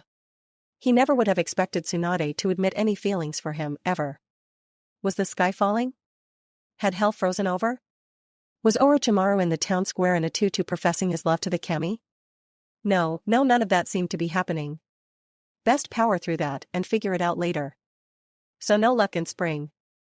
Walking forward and sitting on the edge of the desk, Jiraiya pulled free a book full of notes. There is lots of movement up north, however, lots of refugees and migrants. A construction boom is underway, and the country is honestly technologically advancing faster than any other in the elemental nations. In fact, if they had a way to get some of their tech off that island to trade with the rest of the world, they'd become rich pretty quickly. Tsunade nodded at that, knowing some of their current plan. Ninja-wise, they're pretty small still, right? Yeah, though it was odd. I never ran into their ninja. Almost like they didn't exist anymore. I wasn't able to meet with their daimyo either, they always seemed to be busy somewhere else. But I did meet with a functionary. Sandeu, I think his name was. Good man. He remembered Naruto from their mission to protect Yuki Fujikaze, but they hadn't seen or heard from him since then. I didn't get the feeling he was lying, but something seemed off about it all. Tsunade leaned forward a bit, hands laced in front of her. No chance for genjutsu, or mind control? I'll assume you mean it as Sandeu under the influence, and no. I checked. The daimyo mansion grounds, hell everywhere I visited. It was clean. Jiraiya groaned in some frustration as he put his notes away. For the last 2 months the kid might as well have been a ghost, no leads, no clues, no explosions in far-flung countries. Even the toad seemed stumped. Part of Tsunade wanted to bring Jiraiya into things, let him know what was going on. But it was Naruto's decision, and she wanted to respect that. Besides, with the way Jiraiya was harping about this prophecy and wanting to train Naruto properly or whatever, she was on the kid's side. For now, we're going to have to shelve this. With our own daimyo coming, I need all hands on deck, especially those I can trust. So you're staying put for a while? Jiraiya nodded and stood, all right. It'll probably be good for my mind to relax for a bit. Suddenly a leer grew on his face. I could start on my next book for now. Tsunade cleared her throat, hands on her desk as she leaned forward some more. Chest squishing against the wood, she looked up to the suddenly blushing pervert. Didn't I just say tone down the theatrics? You'll live longer. Something absolutely must be in the water. Jiraiya was searing the image before him into his mind because the Tsunade, was flirting with him? He could die. Yeah, you're right. I need to, go find a hotel I guess. Mentally scoring a point and hoping the village kunoichi appreciated her efforts at peeping prevention, Tsunade sat up straight and pointed towards the door. Nah. You owe me a drink anyway. Go talk to Shizune and get a spare key from her. You can stay with us at the compound till you need to leave again. Caught flat-footed again, Jiraiya paused. Stay? Tsunade raised an eyebrow. You gonna complain? Nope. Shutting up. Getting key, bye-bye. And he was gone, through the door and chatting away with Shizune while Tsunade shook her head. Not even here, and the kid is still helping to change things. I'll have to smack him around once or twice when I see him again. Smiling and shaking her head, she went back to her actual job, working through paperwork and assigning missions. Maybe she'd give the kid some advice on being a leader, either that or a month's supply of soldier pills. Those girls were going to wear him out sooner or later. Chuckling, she focused completely on her work. Not far away at ground level, after having sent off his students for the day after some training, Kakashi was joining with Asuma and Kurenai for an afternoon drink. Quiet and introspective, the silver-haired jonin sat next to the two who were trying and failing to not make kissy eyes at each other. You know, I could leave you two alone, you don't have to take pity on me. Kakashi takes a drink, the fruity sake burning down his throat. Unable to answer as she flushed and turned away from Asuma, said man grinned and nudged Kakashi in the shoulder. Oh, don't be so glum. If you're lonely, we can always pair you up with the likes of Anko. Kurenai smacked Asuma in the back of the head, possibly harder than intended. I told you, she's dating Iruka now. It's apparently very serious. Really? Huh. What kind of freaky shit must he be into to lock down the snake mistress herself? Asuma didn't know Anko like Kurenai did, but she was alright enough. Kakashi shook his head. Yeah, no, I'm happy to be single thanks. His family seemed cursed anyway, and he'd rather not pass that on to anyone, ever. He could treat his students like his kids instead. He spent enough time with them, even if one was missing. And you remember why the daimyo is coming, don't you? Here Asuma's mood sank just a bit. Yeah, of course. Well, we can't change the past and worrying about it won't change anything, so I think all we can do is keep our heads up and stay positive. Sounds like a wellness card. Kurenai giggled. He's had to be the positive one for the team since Ino left. You should see him when he thinks no one is looking. Hey. You promised you wouldn't tell anyone. I haven't yet, dear. The small grin on her face was telling a certain story, however, that Asuma was blushing over. Next to him, Kakashi watched Anko herself drop heavily onto a seat at the table. Waving for a waiter, she was all smiles. Hey everyone, we ready for this party to start? Kakashi sighed. You look like you've been having one already. What can I say? A certain dolphin is well equipped to handle me. Added to her wardrobe today, instead of a trench coat, was a flak jacket. They could all tell it wasn't hers. No one was going to question whose it was. Nor were they going to ask why. That way led to madness. Kurenai actually giggled for once. Guess the rumors were true then? Smiling brightly as she ordered her drink and watched the waiter leave, Anko nodded to her friend. Oh, like you wouldn't believe. He's really authoritative, once you get him motivated. Asuma sighed. This isn't something we need to know. Kakashi shrugged. I kinda knew it already anyway. Everyone turned to look at him in surprise. He put up with Naruto. You think anyone who could do that is normal? Anko leered at him. So what does that make you? Broken, probably. Kakashi had to think about that, the kid was a real powerhouse. Did it take a certain malfunction in them to allow for that? Probably. Just look at Guy. Kurenai shook her head. Well, I think tonight we can celebrate another day, no moping around. Here she held up a glass with a pinkish-white fluid that smelled lightly of cherries, while Anko received her own drink. Anko herself nodded. Maybe we can find Kakashi a nice woman to drag him around. Kakashi shook his head while Asuma raised a beer. I'm happy just as I am, thanks. Anko and the others clinked glasses together before the snake charmer turned to him. Nope, you're not gonna end up some weird shut-in woman hater on our watch. Hey, maybe we should start with Shizune. She's pretty hot and she's got the skills. Conversation devolving into Kakashi's love life, said man himself leaned back with a small smile as his friends considered new and more outrageous ideas of who he should date. These were his friends? What a bunch of idiots. Scene change altogether once again back in the land of spring. Naruto relaxed happily in the hot spring this evening as all around him barely controlled chaos unfolded. Next to him Yugo himself was also relaxing, both boys laying back with towels over their faces, while the girls in equal measure pouted and made plans to mess with them. Koyuki had pulled rank so to speak, laying into Naruto's side while enjoying a new drink her country had come up with.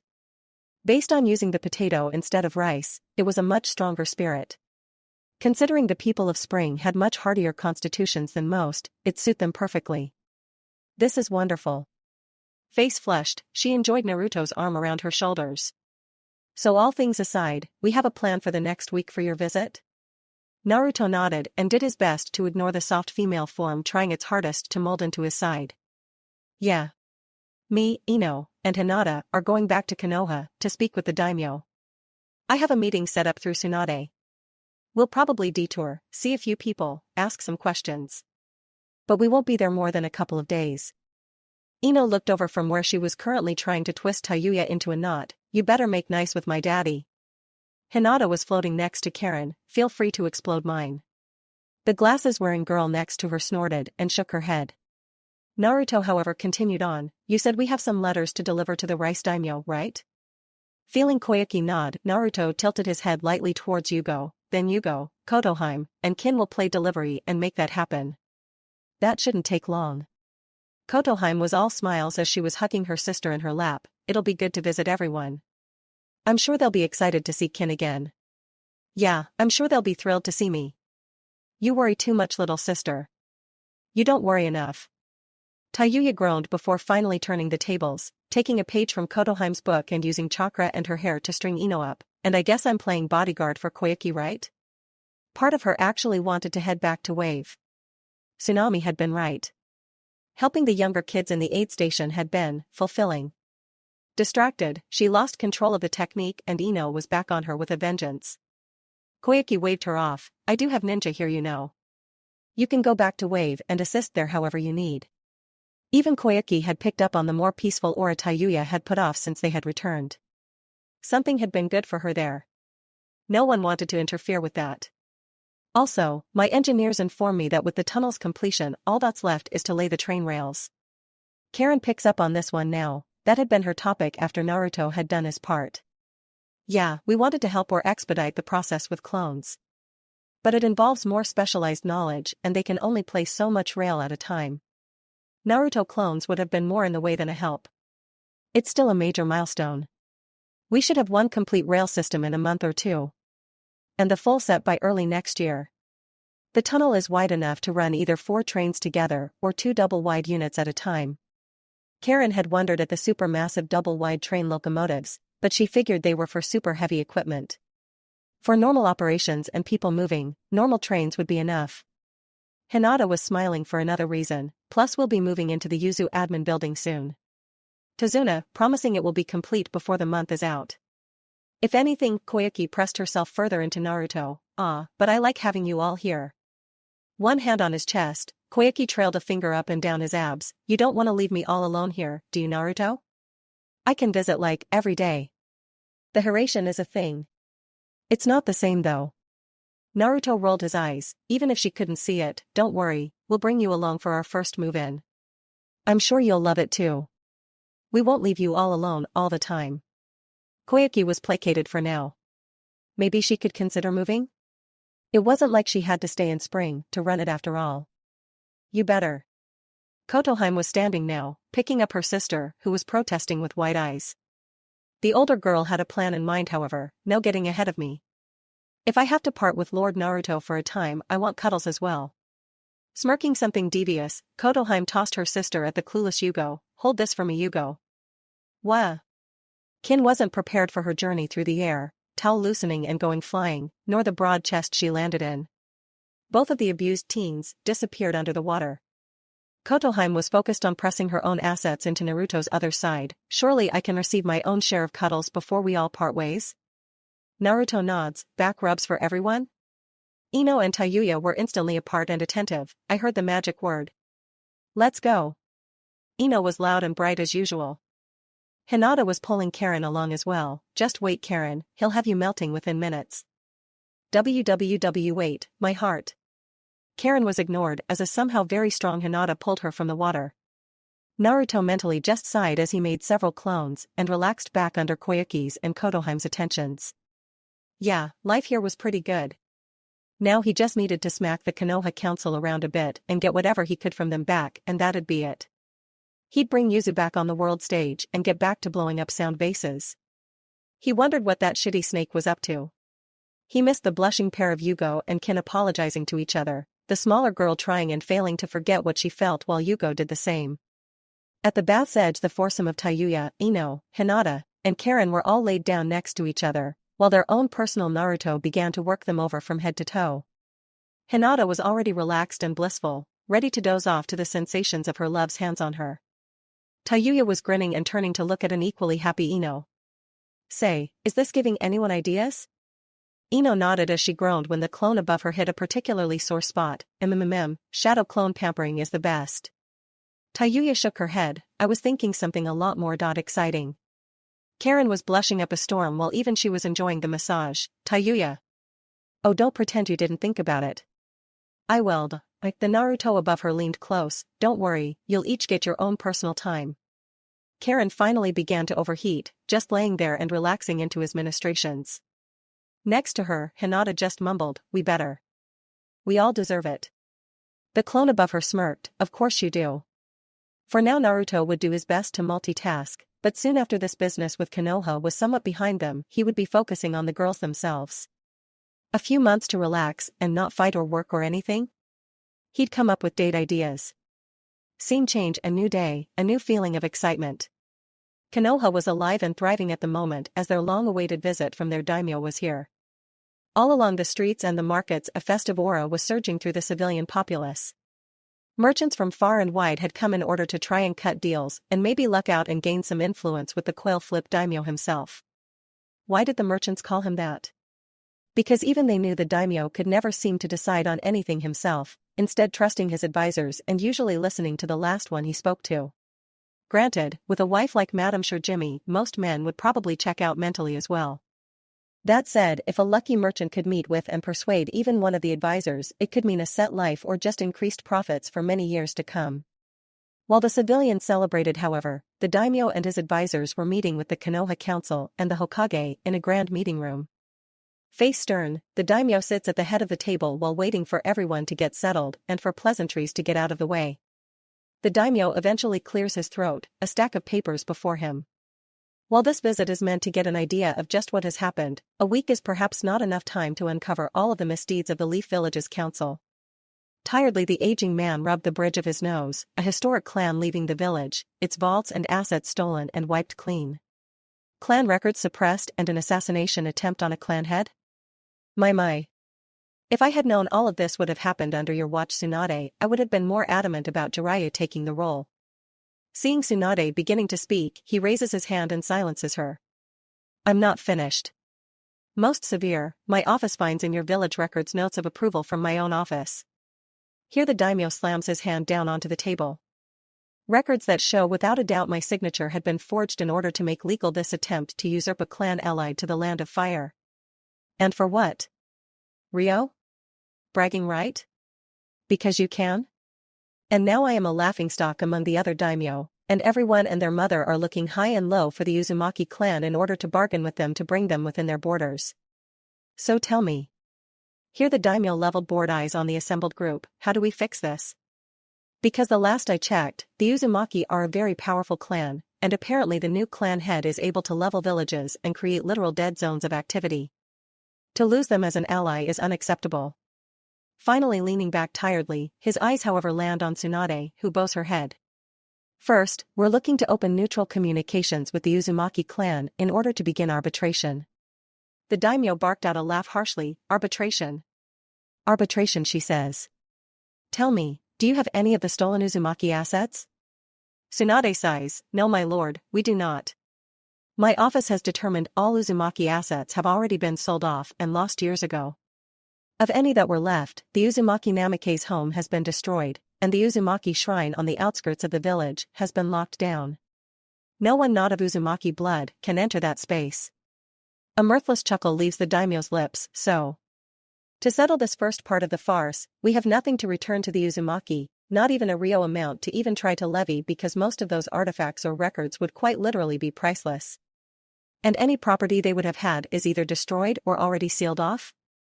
We are off to a great start. Okay, well, proceed then. Let's say we open talks, begin some type of negotiations. What's the play then? Here it is Hayashi that speaks up. Two loyal Konoha took flight with the Uzumaki in a show of support. My own daughter and heir Hinata, and the Yamanaka heir Ino. We had hopes that at a possible peaceful merger of clans would go towards soothing tempers and rebuilding some trust.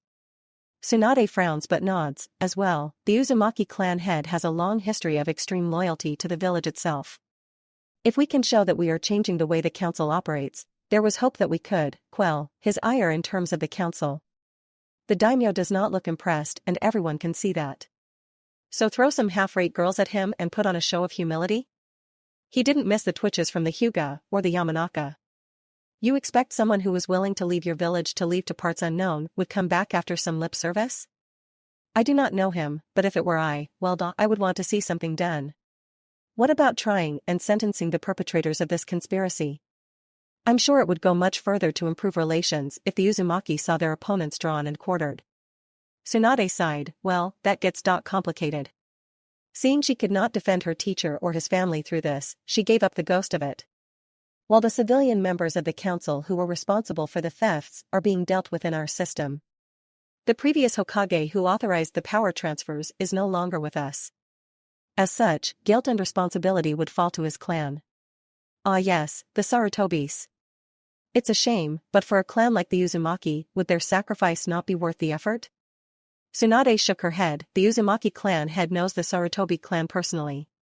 He would not approve of using the clan as scapegoats. The daimyo frowned at that, but after a minute nodded anyway, so I go back to my original suggestion. In order to start talks on a good footing, we take the civilians who stole from the Uzumaki, transfer all their assets to the affected clan, and treat them as traitors to the will of the village. Several of the clan heads raised eyebrows at that, and some couldn't hold her tongue anymore. You're asking us to execute the former council members. I believe I am, yes.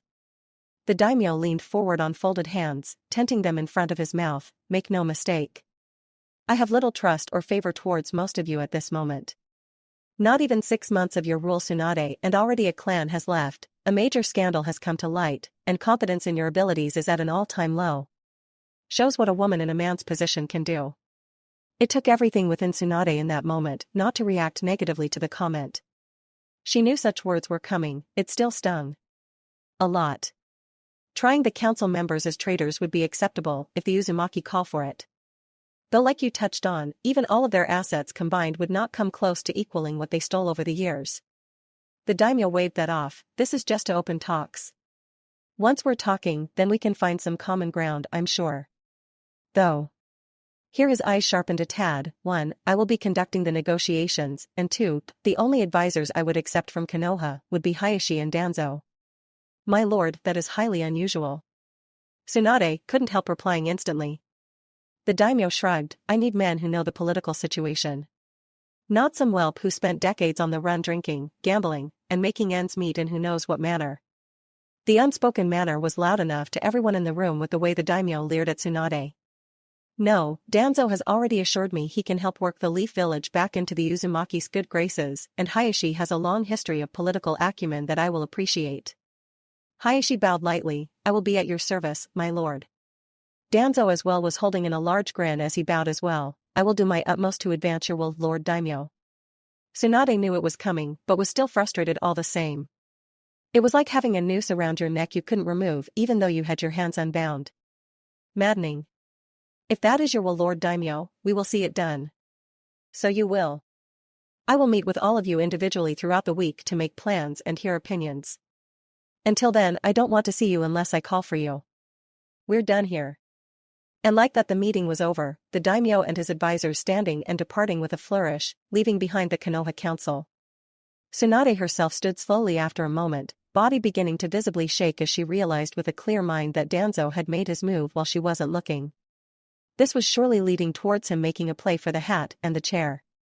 Which, as she took a deep breath and released it in order to relax, meant she may not have to put up with this much longer. We have the daimyo's orders, let's see it done. She left without a word since as far as she was concerned her word wasn't worth much anymore. The kid better keep a house open for her and ready, she and Shizune deserved a really good vacation after this. Away from the Hokage Tower and towards the memorial stone, Kakashi stood alone. Not reminiscing for once, instead reading a scroll that held answers he wasn't sure he wanted. Tsunami, or rather Naruto, at least was being honest with him. Kakashi-sensei, I know it was you who blew my house apart. It took me a while to figure it out really.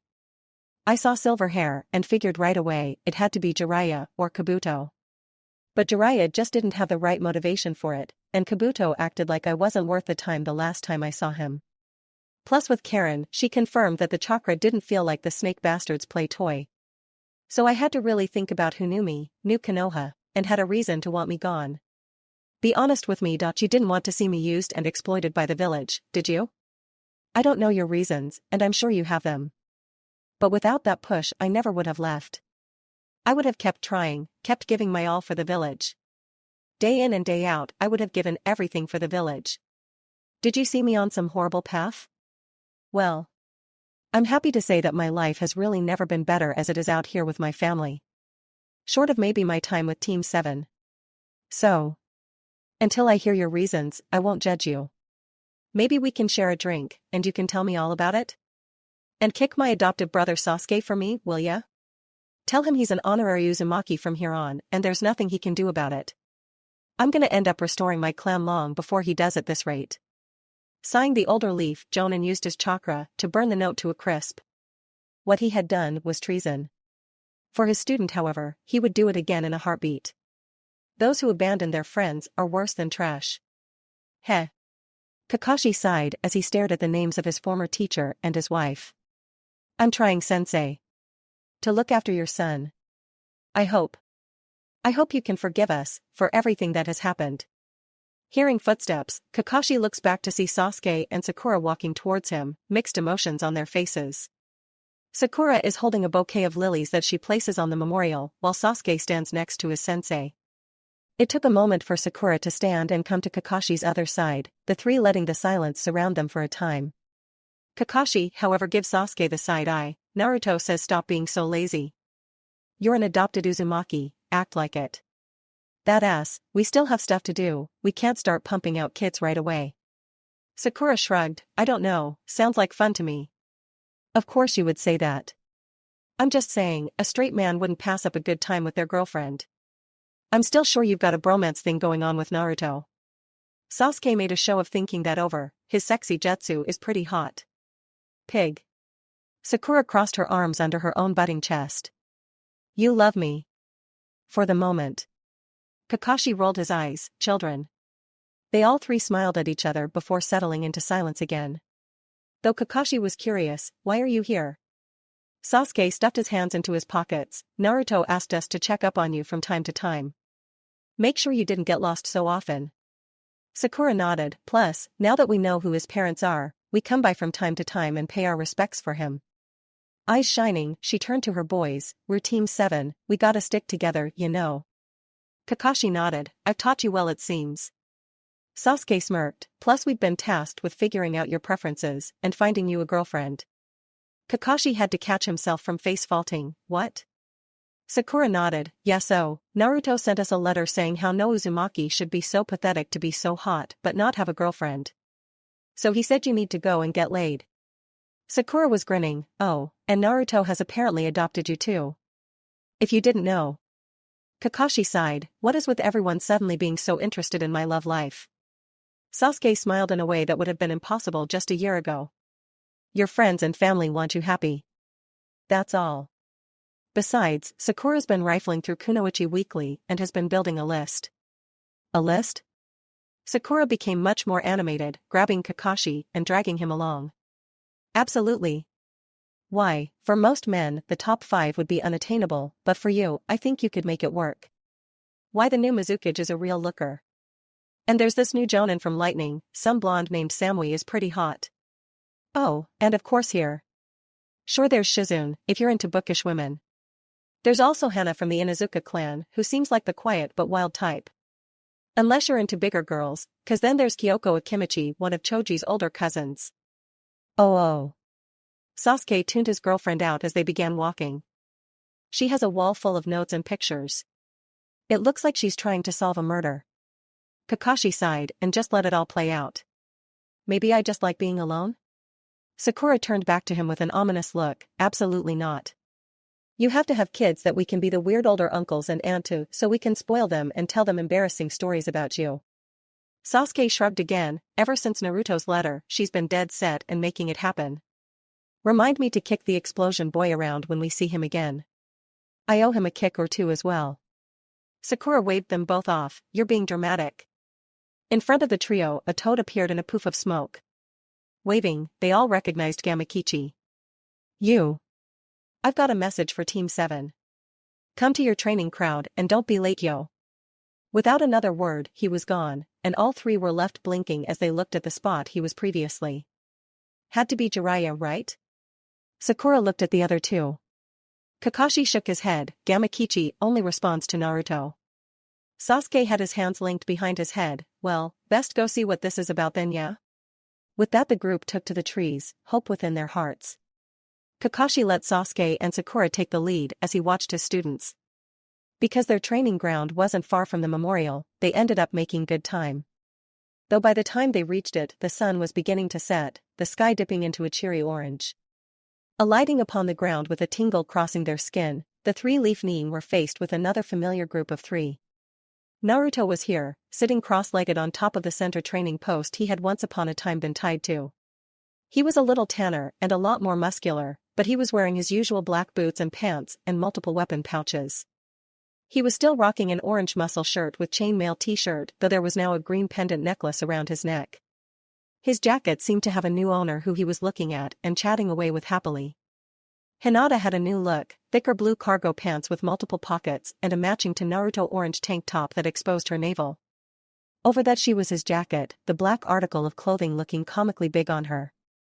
Her hair was slightly longer, but not by much, though they hadn't been gone that long. On the other side was Ino, wearing a black skirt and crop top combo that had an orange line running up the middle. They could see chainmail shorts and a shorter shirt as well, but otherwise besides filling out and gaining some muscle herself she seemed to keep her usual look if not the colors. Said girl had turned when they arrived, smacking Naruto on the leg to gain his attention. Said blonde turned their way, mismatched blue and purple eyes trailing over all of them before he grinned and dropped down from the log. The group of 3 walked up to Team 7, smiling all together. Naruto had his hands on his hips. It hasn't been that long, and yet, it feels like forever, doesn't it? Sakura wiped a small tear from her eye. Idiot. That's all you have to say? Sasuke was next to her, smirking and relaxed. How are you doing, Naruto? Better be keeping up with your training. Oh, you know. Life is good, girls try to wear me out, the usual. I think your pale ass needs some sun. Sakura rolled her eyes, striding forward with Sasuke and pulling them both into a hug. Idiot. It's good to see you again. Naruto nods, gripping the 2 in front of him tightly. Yeah. Emotions getting to him, he didn't hold back the tear that fell down his cheek. It's good to see you too. For once for Sasuke, the whispers in his mind were gone. You owe us big time, by the way. His family was complete again. Life was good. They all 3 stepped away from each other, Sakura going to greet Ino and Hinata while the boys caught up. Naruto raised an eyebrow. I don't know what you mean. We've had to deal with a weird monotone replacement teammate because of you. He made up weird nicknames for us. Huh. Let me guess. Pale, isn't very social, kind of a loner? Sakura looked over with confusion while Sasuke blinked at the almost spot-on description. Yeah.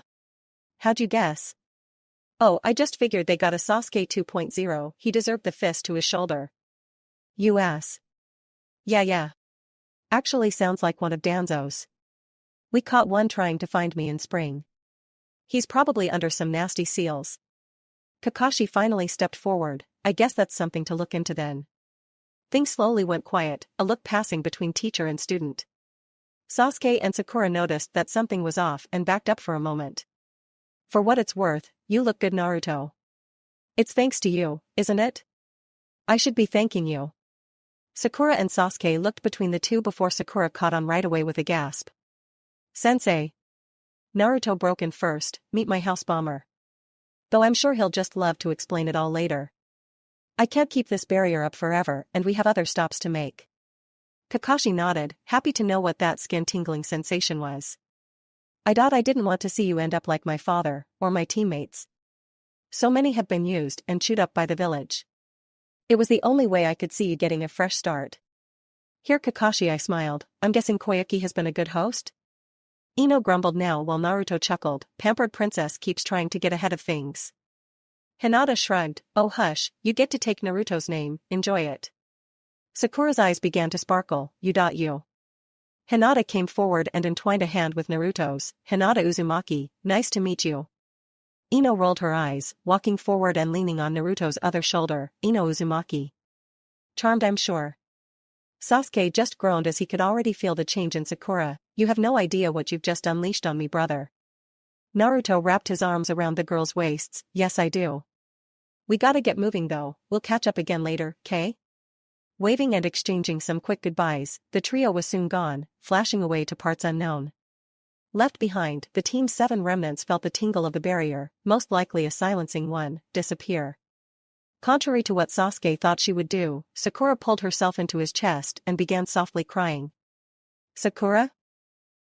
I know. I know we got letters, but seeing them in person, alive. It's different. Kakashi sighed and joined the pair, it's more real, seeing them in person. Sakura had missed her best friend in Ino. Sure, she did her best to make other friends and catch up with the other rookies, but Ino was probably her longest-running friend. It had been hard wondering just what the other girl had been up to all this time. Sasuke wrapped his arms around the girl, running one hand through her hair, like he said, we'll find a way to visit them soon. Maybe we can trick Tsunade into giving us a mission to spring. Kakashi shook his head, something tells me they won't be there much longer. Things are changing, fast. Kakashi was privy to some things. Civilian movements, political influence had shifted, and there was a growing sentiment that Tsunade was not the correct choice anymore. It smelled something foul. Come on, let's hit my house, I'll cook and we can talk. Sakura pulled away from Sasuke, nodding and drying her tears, that's a good idea. I can evaluate your house and see how welcoming it is or not. I'm a bachelor. Not for long if I can help it. The team, hearts a little lighter and wishing they could have had more time, still enjoyed what they did have. They knew their missing member was alive and well. That was enough for them for now. Across town again and hours later, Tsunade was walking about in her office, while Jiraiya and Shizune sat in the chairs in front of her desk. Shizune had locked the door as requested while Tsunade was walking along and closing all of the window blinds. She hadn't said much yet, though there was already a large bottle of sake on the desk along with 4 cups. Things were that bad today, huh? Jiraiya piped up, though he had heard the gist of it from Shizune. They had a slim chance to turn things in Tsunade's favor, but the chance might as well be missed. I'm always willing to share a drink, I guess. Tsunade shook her head, final window shuttered before she walked up to her bookshelf. Browsing for a moment before she pulled free a black book that was a bit newer than the others. You know, for a seal master, you miss a lot of things. Jiraiya raised an eyebrow, what do you mean? Tsunade applied some chakra to the book and waited, oh just, I figured you'd recognize one of your students' work is all. In a muted flash, Naruto was there with a smile. You put me through a lot, boy. Naruto looked over his shoulder at the older woman, sorry boss-an, you can come vacation with me if you're finally over it. Don't tempt me, I'll drop the hat now and leave with you in a heartbeat with the day I've had. Tsunade was already back around her desk, sitting in her chair with a tired groan. Get over here and share a drink, leader to leader. Naruto was ignoring the panicked Jiraiya and came forward to hug Shizune. Missed you big sis. Shizune smiled, it hasn't been that long, but missed you as well. Naruto released her and sat on the edge of the desk, you know I'm not officially the Uzukage yet. Tsunade shrugged, does it look like I give a damn? Get over here and drink with me, before I launch you through a window. Naruto shook his head and unsealed a different bottle for her. Clear with a clear liquid inside, he handed it over, try something new. A specialty from Spring. Tsunade's eyes brightened instantly, she was always willing to try out new booze, you do love me. You have no idea, boss-an. Naruto leveled a finger at Jiraiya without looking his way. I'm still pissed off at you. Avoiding you for a few months really doesn't make up for being abandoned for all my life. Finally, the boy looked at the sage, I need some more time, alright? Jiraiya sighed, realizing that in his pursuit of making sure things were perfect, he really was losing sight of the bigger picture. Yeah, Naruto. I can respect that. Do you think could you forgive a sorry old man? Someday? Naruto shrugged, accepting a cup from Tsunade as she poured from the new liquor bottle, one day. Yeah. You were a laugh and a half to travel with.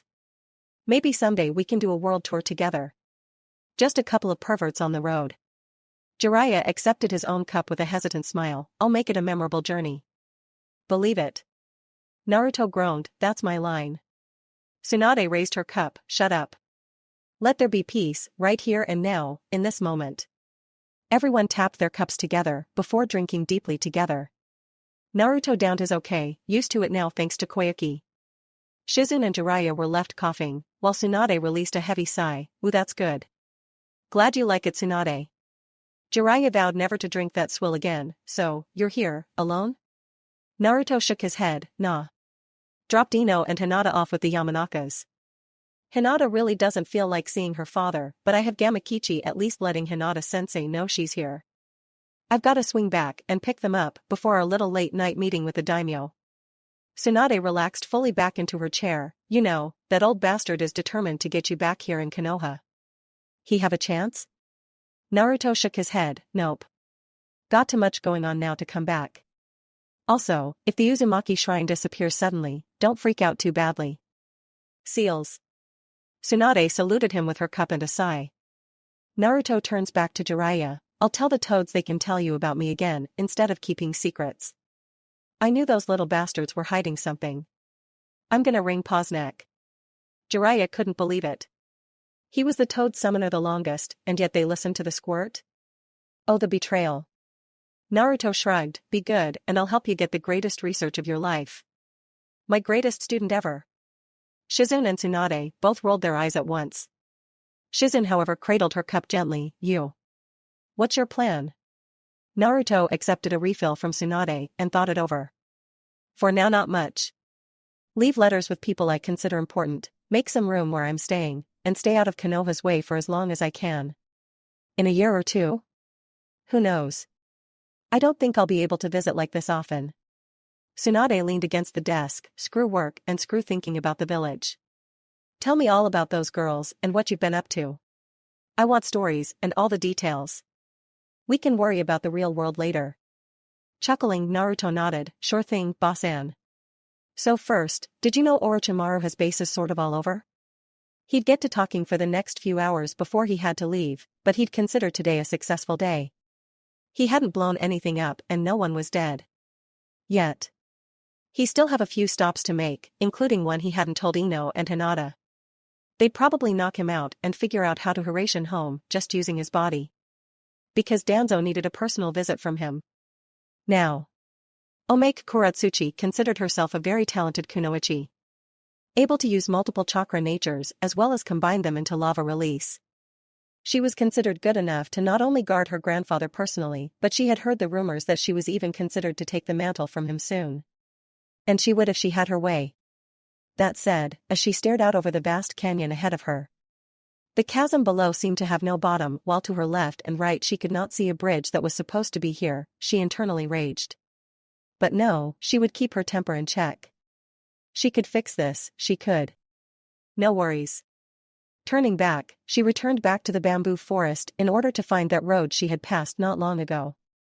Of course, the road itself was easy to find, in fact, she could feel the presence of people this time. Internally smiling with some relief, Katsuchi dropped down to the road and startled the merchant caravan to a halt. "Ah, sorry, didn't mean to frighten you. I'm actually a little lost. What part of the land of grass is this?" The driver, an older man in his 60s, looked at the ninja with an odd look. "Grass? No son, this is Fong. You get knocked on the head, boy?" Shaking his head and remembering he needed to make good time on his delivery, he urged his oxen onward. Mind already forgetting the weird ninja. Boy? Katsuchi wasn't vain like that. And oh no, she wasn't. But to be mistaken for a boy? And to be in a completely different country? How did that happen? Where the fuck am I now? Poor Katsuchi.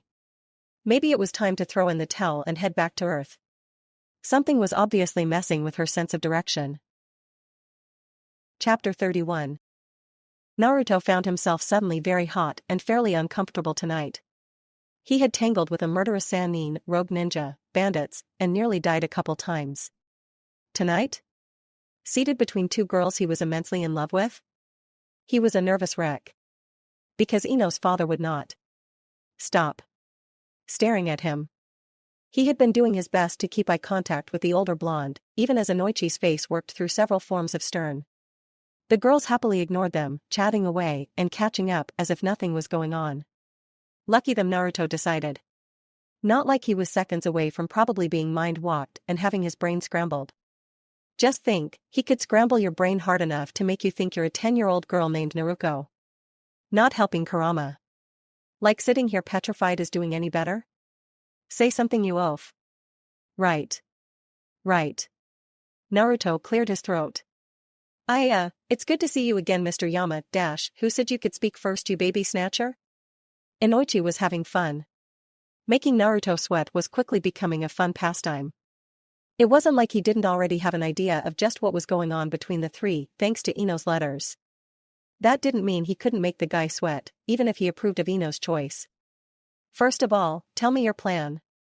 How are you going to protect my precious baby girl? Well, we're rebuilding my clan's original village and filling it with a small nation worth of people.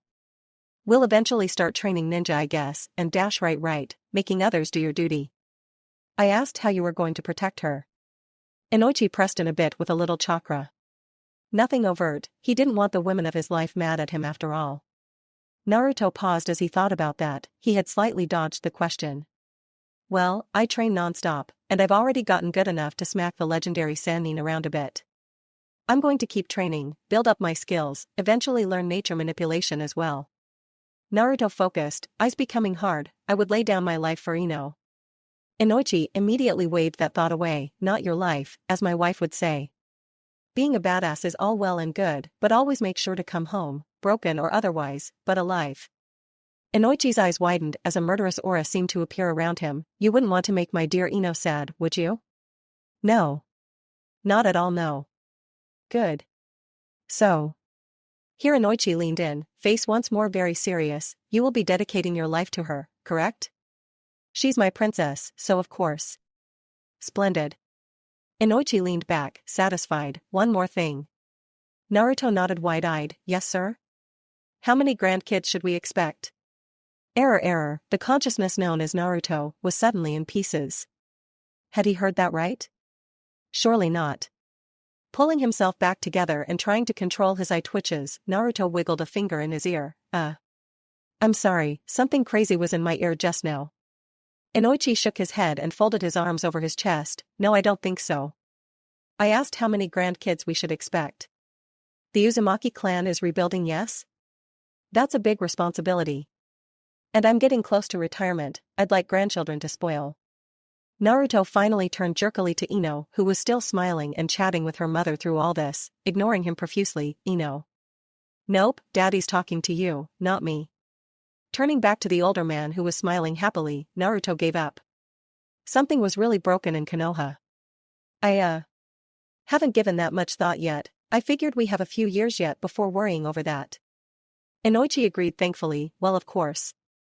There's plenty of work to do, and I'm sure you'll want to continue your careers as ninja for a few years yet. Never mind all the threats you'll have. But it never hurts to plan ahead. The stern look returned, and were his eyes shining? Naruto wouldn't put it past this demon in human skin at this point. You do plan on having some children with our daughter, of course? And a formal wedding? Naruto nodded rapidly, of course, sir. Ino's mother, Sayuri, finally smacked Inoichi on the arm. Oh, quit the tough father act.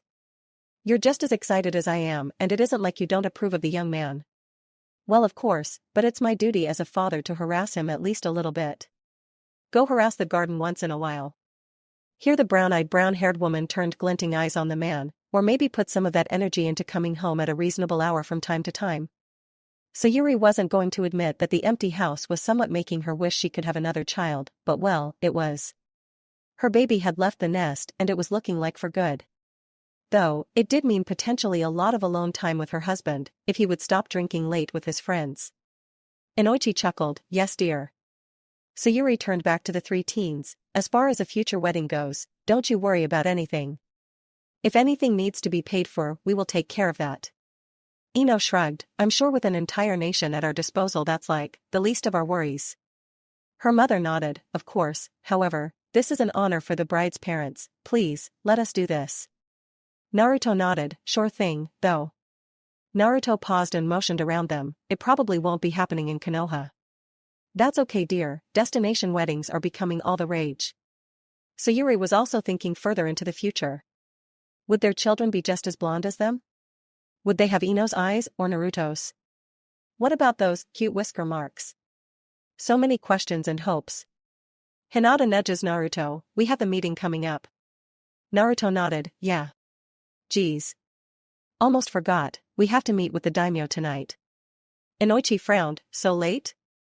Naruto nodded as the three stood, it's supposed to be a secret from everyone else. I'm not supposed to be here after all. Inoichi snorted, right, somehow I forgot all about that. Well.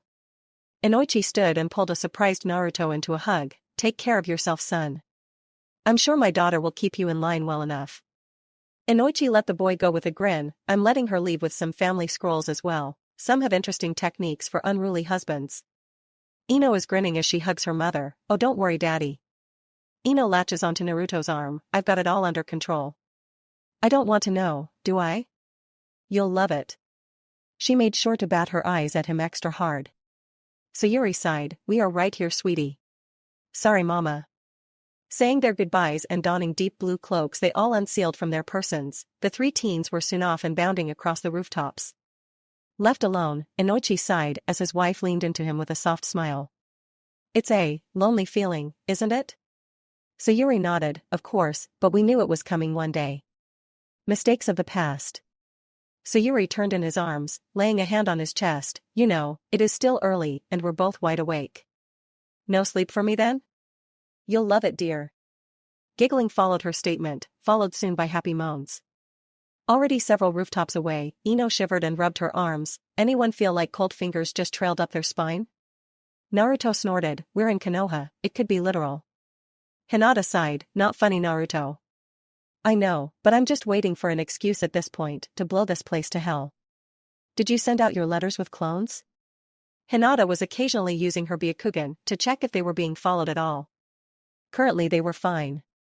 Yeah. I sent letters to all of our old teams, the Ichiraku, Iruka-sensei, and Konohamaru. Ino sighed, it's so much to think about.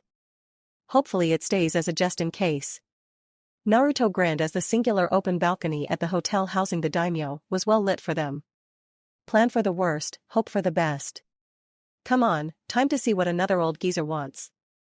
He wants you. Ino however let it go as they dropped onto the balcony without a sound, all three walking inside the large and well-furnished hotel suite slowly but confidently. Waiting for them alone was the fire daimyo himself. Naruto speaks up first, I'm surprised you're actually alone. The daimyo bowed his head lightly while Naruto and the girls bowed deeply, I gave you my word through Tsunade that I would be. I am a man of honor.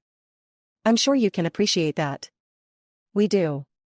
So, I don't want to keep you, and I do need to get these two home. How about we skip past the political speak?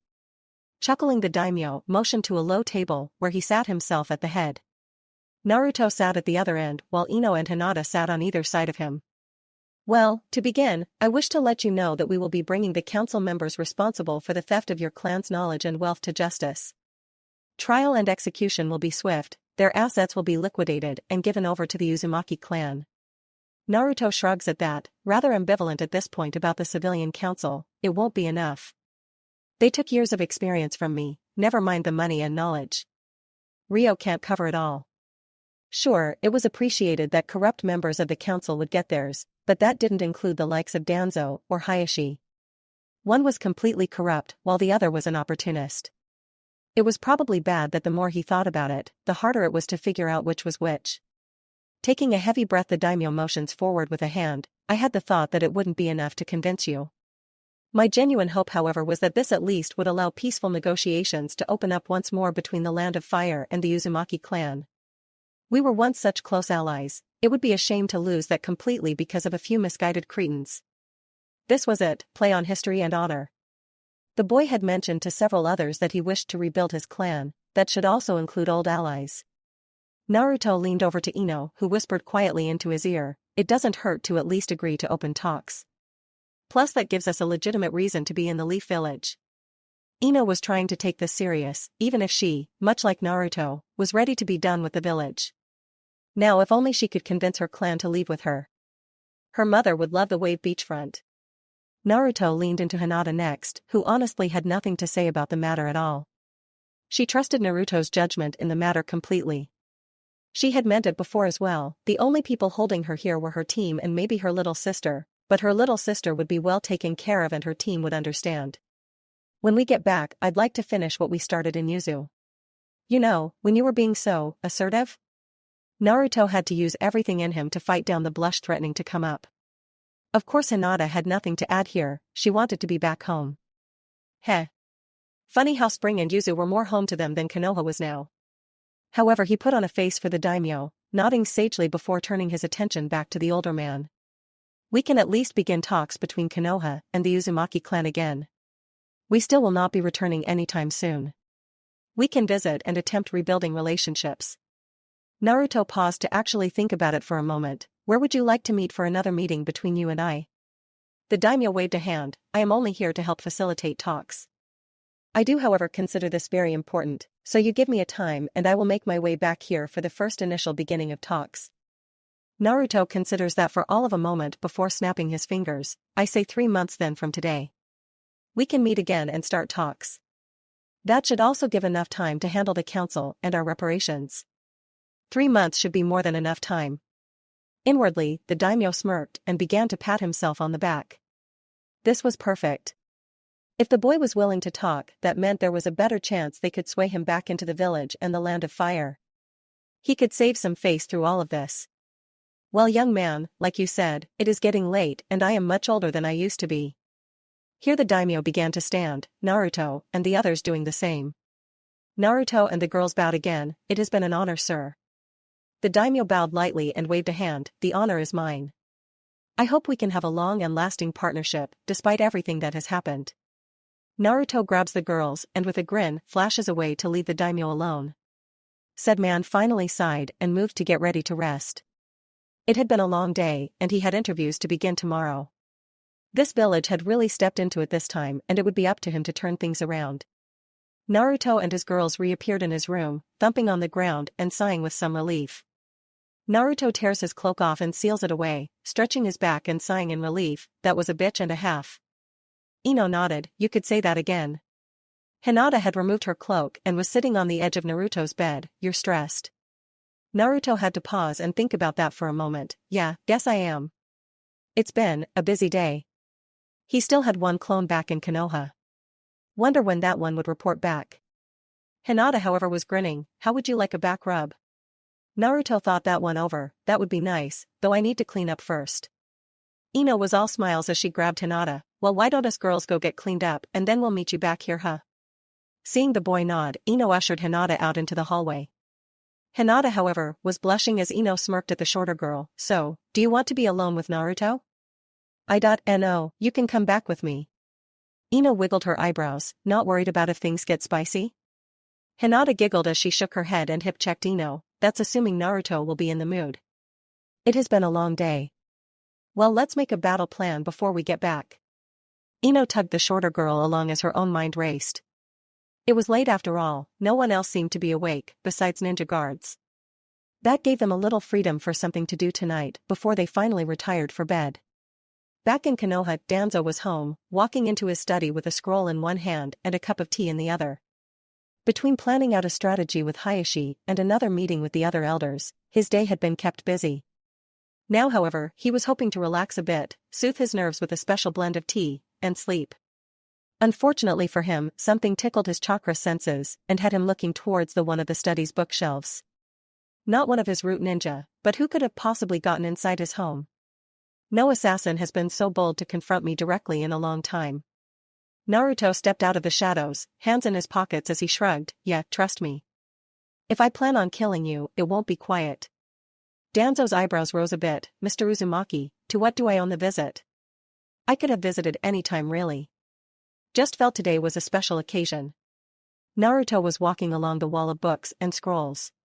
A finger traced along book spines as he read their labels. After a minute of silence, however, the boy turned to give the older ninja lazy eyes. I don't appreciate your little plans. Danzo sighed, walking to a very cushy chair and table arrangement, placing down his tea and scroll to keep his hands free. You'll have to forgive me, my boy, I don't know what you mean by this. You remember Kin? The girl you brainwashed in an attempt to bring me in?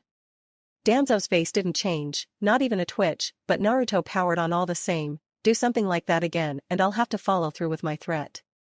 Danzo realizes that Naruto really had found his operative. Unfortunate. Have you considered that I was actually sending her to you as a peace offering? You are a young man after all.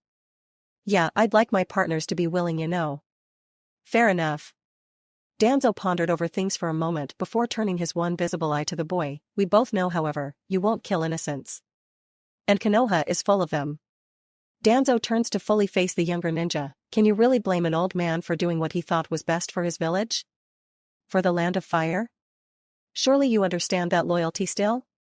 Naruto thinks that one over for a while. Sure. Maybe Danzo was just a loyal old man who wanted the best for his people. He more likely was a power-hungry asshole who just wanted to see his own vision realized and cloaked himself in duty and honor to throw everyone else off. Honestly, if it were me, no, I wouldn't be able to fault you. Taking care of your people, protecting what you hold dear. I would never spit on that. See, my boy, you understand me just fine, but. Naruto interrupted him on purpose, earning a frown as Danzo silenced himself. Torturing and enslaving others just to get your way is beyond heinous and cruel. That's more in line with the likes of Orochimaru. Naruto's eyes took on a colder look. You know how much I hate that bastard, so being anything like him is just the worst idea. I think it's all perspective. You will see, one day, you will make sacrifices. You will make decisions that will make your heart ache. But you will do so. Danzo pointed lazily at the boy, you who is loyal to his people above all else. One day you won't have a choice, and unlike Sarutobi's teachings, you'll make the hard choices. You'll harden your heart. Just like in Wave. Just like during the invasion. You'll make the correct choices when it matters.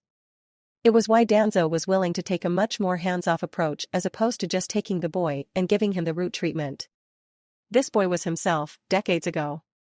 Danzo's only needed to keep him loyal or at least on good terms with the village, and the leaf would always have its greatest weapon. He'd snuff out council members, let a small number of inconsequential ninja leave, even let the boy come and go as he pleased.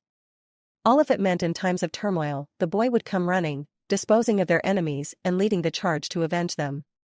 Danzo knew it well. If a single Konoha life was lost, Naruto would raise the world to the ground to exact vengeance on their attackers. Naruto, however, wasn't privy to any of his thoughts, or the net he was unaware was trying to close in around him. Maybe. Maybe not. Not everything has to end in violence and death.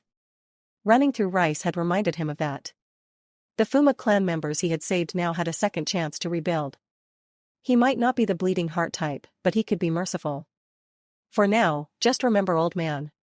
With my clones, I could remove every civilian from Konoha in seconds, and after that? Well. You've got a good imagination. With a puff of smoke, the Naruto clone was gone. Left alone, Danzo just smiled. You and I both know you won't, boy. You're still too soft, nothing has hardened your heart completely. Not yet. Danzo felt memories rise in his mind. War, death, destruction. Allies lost, friends, family, lovers. He mentally shook it all away. As long as you're willing to talk, we can keep you around for as long as we need. He didn't want to use his implanted eyes on Naruto, for fear that the beast inside would find a way to break an illusion he put on the boy. Plus, that other eye still worried him. No. His current plan was best. He would bring Naruto around to his way of thinking one way or another. Far away, returned to the inside of Naruto's room in spring, said young man was having a conversation with Kurama while laying flat on his bed. Showered and redressed in shorts and a t-shirt, the boy was relaxed with his hands over his middle while he thought. The question of the night? Should he go to the Toads for further training or should he continue as he was? He had a month before they moved to Uzushio for good, and once there he wanted to be ready to defend his home at his best. There's no saying you can't go to the Toads at any point. You are my container, and I know originally I only cooperated with you because I wanted you to be the strongest out of my pride. But now. Well. The chakra spirit seemed to become introspective as it rifled through its own memories. You've done well for yourself, I suppose. You've surrounded yourself with love and family. Friends who believe in you. A people who rely on you. All without using or abusing me. I can respect that. Naruto grinned. Aw buddy, you got me all choked up here.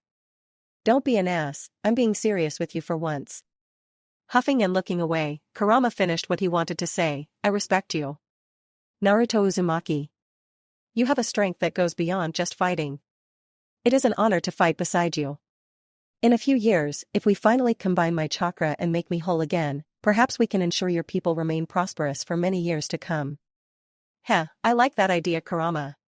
Maybe, if there's a way, we can find a way to release you from the seal. That would kill us both. I'm an idiot who doesn't know how to die. Never know, I might figure it out. Suppose you might. Kurama laid down to rest for the day. I look forward to the day. So do I. Also, you're about to be ambushed. Kurama decided to doze off. Human mating had no interest to him. Woo. Naruto blinked out from his mindscape, realizing with a start a sleepwear-clad Ino was hovering over him while Hinata was at the door, closing and locking it. Hey girls. I missed something? Ino was leaning closer now. Hey Whiskers. Did you forget, you deserve some pampering too? Oh, yeah, I forgot Hinata asked me if I wanted a back rub. Ino was even closer now, he could feel her breath on his face. Good, we figured however beyond the back rub you deserved a bit more. Ino finally leaned in completely, tucking a strand of hair behind her ear as she gently kissed the boy she was in love with. It was quick, soft but warm, and Ino was blushing as she pulled away. So roll over, and we'll work you over into a puddle like you usually do us. The blushing mess that was Naruto did just that, rolling onto his stomach after removing his shirt. I don't know what I did to deserve this. Behind him Ino was giving Hinata a thumbs up, who walked forward with her special healing cream in one hand. Just being yourself is more than enough, Naruto. Hinata's voice sounded a lot calmer than she actually felt. Her heart was racing tonight, heat suffused through her body. She firmed herself, however. She wanted to express her feelings in a more real way, and if Naruto, Tayuya, and Karen were all examples. Well. The Uzumaki seemed to be a very physical family. She could emulate that. Climbing onto the bed and eventually straddling his hips, she began to apply the cream onto her hands before working it into his well-defined back. Consider this as telling you perhaps you could slow down once in a while, Naruto. You're going to work yourself to death at this rate. Naruto felt like Hinata's hands were on fire as they worked upon his body. I guess I've been pretty excited lately. We're so close. Ino had dropped to her knees, resting her head on the edge of the bed so she could comfortably keep eye contact with Naruto. You're going to be the Uzukage. There's always work to be done. You have to remember to not only pace yourself, but relax. Ino reached forward and poked him in the cheek. And if you can't do that, we'll make sure to drag you away from work from time to time. Smiling and nodding, Naruto relaxed a bit more. I'll hold you to that then. You keep me on the right path, okay? I don't know what I'd do if I didn't have you all here with me. Ino smirked, probably become a murder hobo traveling the country and blowing things up all the time. Doesn't sound too bad. Naruto quipped. Hinata pressed into a particularly sore spot. No funny ideas. Hinata went back to her normal ministrations, at least until Uzushio is well and on its feet. Then you can run around threatening other nations. Naruto chuckled and relaxed completely into the bed. Sure thing, darling. Your words are law. Blushing, Hinata leaned into his ear. Better believe it, beloved. She spent another few minutes working on his back while applying chakra to her hands to help speed along healing. Ino and Naruto chatted idly about potential free time plans, while Naruto seemed to relax more and more into the bed.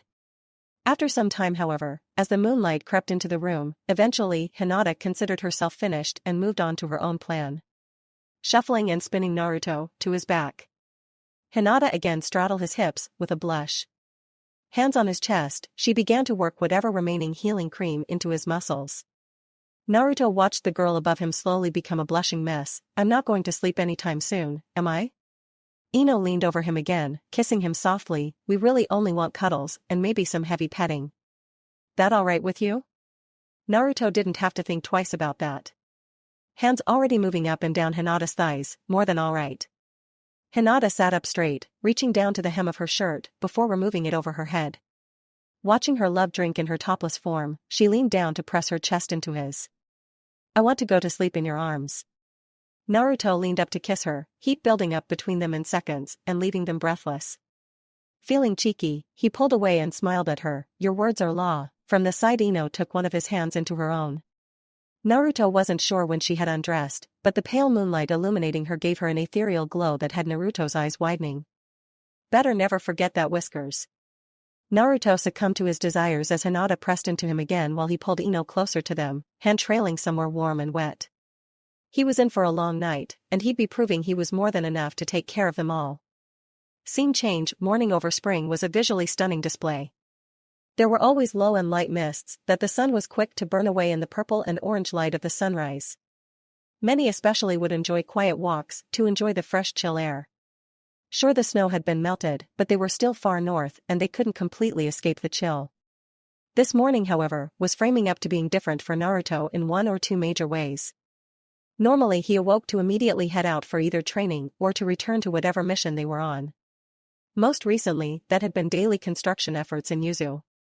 This morning, however, he found his right side occupied by the shorter and softer form of Hinata. Breath even and quiet, Naruto luxuriated in the soft feeling of her naked and cuddled into him. On his left, just as clamped onto him and naked, Ino slept away. Hair down and a little everywhere, her head on his shoulder while one leg was wrapped around his own. Taking a deep and steadying breath, Naruto again thanked whatever kami was looking out for him and seemed to be trying to make up for the shitty start to his life. A velvet soft thigh rubbed against his own, and his normal morning issue was somehow made worse. While they hadn't had sex yet, he was sure he should have been too worn out from what they had done. Apparently not. Ino was the first to wake up after him, stretching against him before calm eyes opened to look up into his own.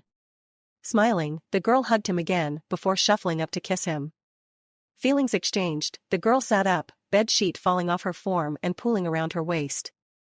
Exposed in the early morning light, she felt no shame as she let her hair cover one eye. Morning, whiskers. Mornin', Ino. Naruto trailed a hand along her thigh and up her side, making a circuit along her skin that sent a shiver up her spine.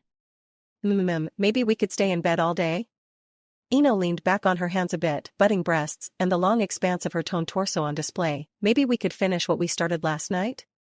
Naruto smirked, tempting, but I should check in with Koyuki. Plus, we have all month.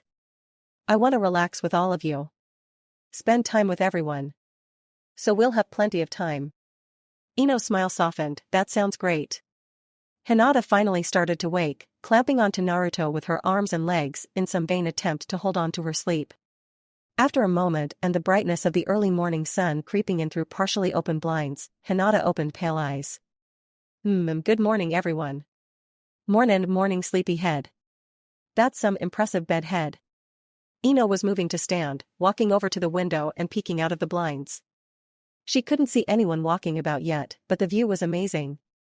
Hinata took a minute to blink away the rest of the fog of sleep, before she looked up into Naruto's face. Seeing him smile softly at her, she donned a truly radiant smile of her own. Shifting to be on top of him again, she started her morning with another heavy makeout session. Pulling away with some effort, Hinata sat up with a gasp as she was much the same thought line as Ino was earlier. We should stay in bed. All day. Hips grinding away against him, Hinata placed her hands on his chest. All day. Naruto shook his head. We'll check in first to see how Koyuki, Karen, and Tayuya are doing, and then maybe we can go on a date. Idly, his hands teased her sides. We should be responsible at least for one day. Hinata grabbed his hands and moved them to her chest. We're moving into your room. No argument from me. The hard peaks under his palms were great motivators. Ino smirked as she walked over to the bathroom. We'll have maybe a day or two before Tayuya and Karen do the same. She needed to freshen up and left the two alone for the moment. Naruto sat up in order to hold the girl tightly to stop her grinding. Quit that. Or we really won't get anything done. Hinata bucked her hips once more. Maybe I don't want to be responsible. She pressed his head into her chest. You know you don't want to either. Naruto eventually surfaced for air. Brat. His will was crumbling, with her heat pressed against him and reminding him of just what he really wanted. Just for you, beloved. Naruto flipped them over, drawing Hinata into a soul-searing kiss that eventually left her breathless and limp underneath him. Better be. Come on, let's get dressed and get some breakfast. Naruto was soon up and bouncing in more ways than one to the bathroom himself. Hinata heard a giggle from Ino. Hinata groaned. That was mean. She too, however, rolled herself out of bed eventually and made it to the larger bathroom once she saw Ino leaving. Both winked at each other, high-fiving as they passed the other. Step 1 was complete. Down the hall, Koyuki sat at the common room table, working through a small stack of paperwork while munching on a bagel.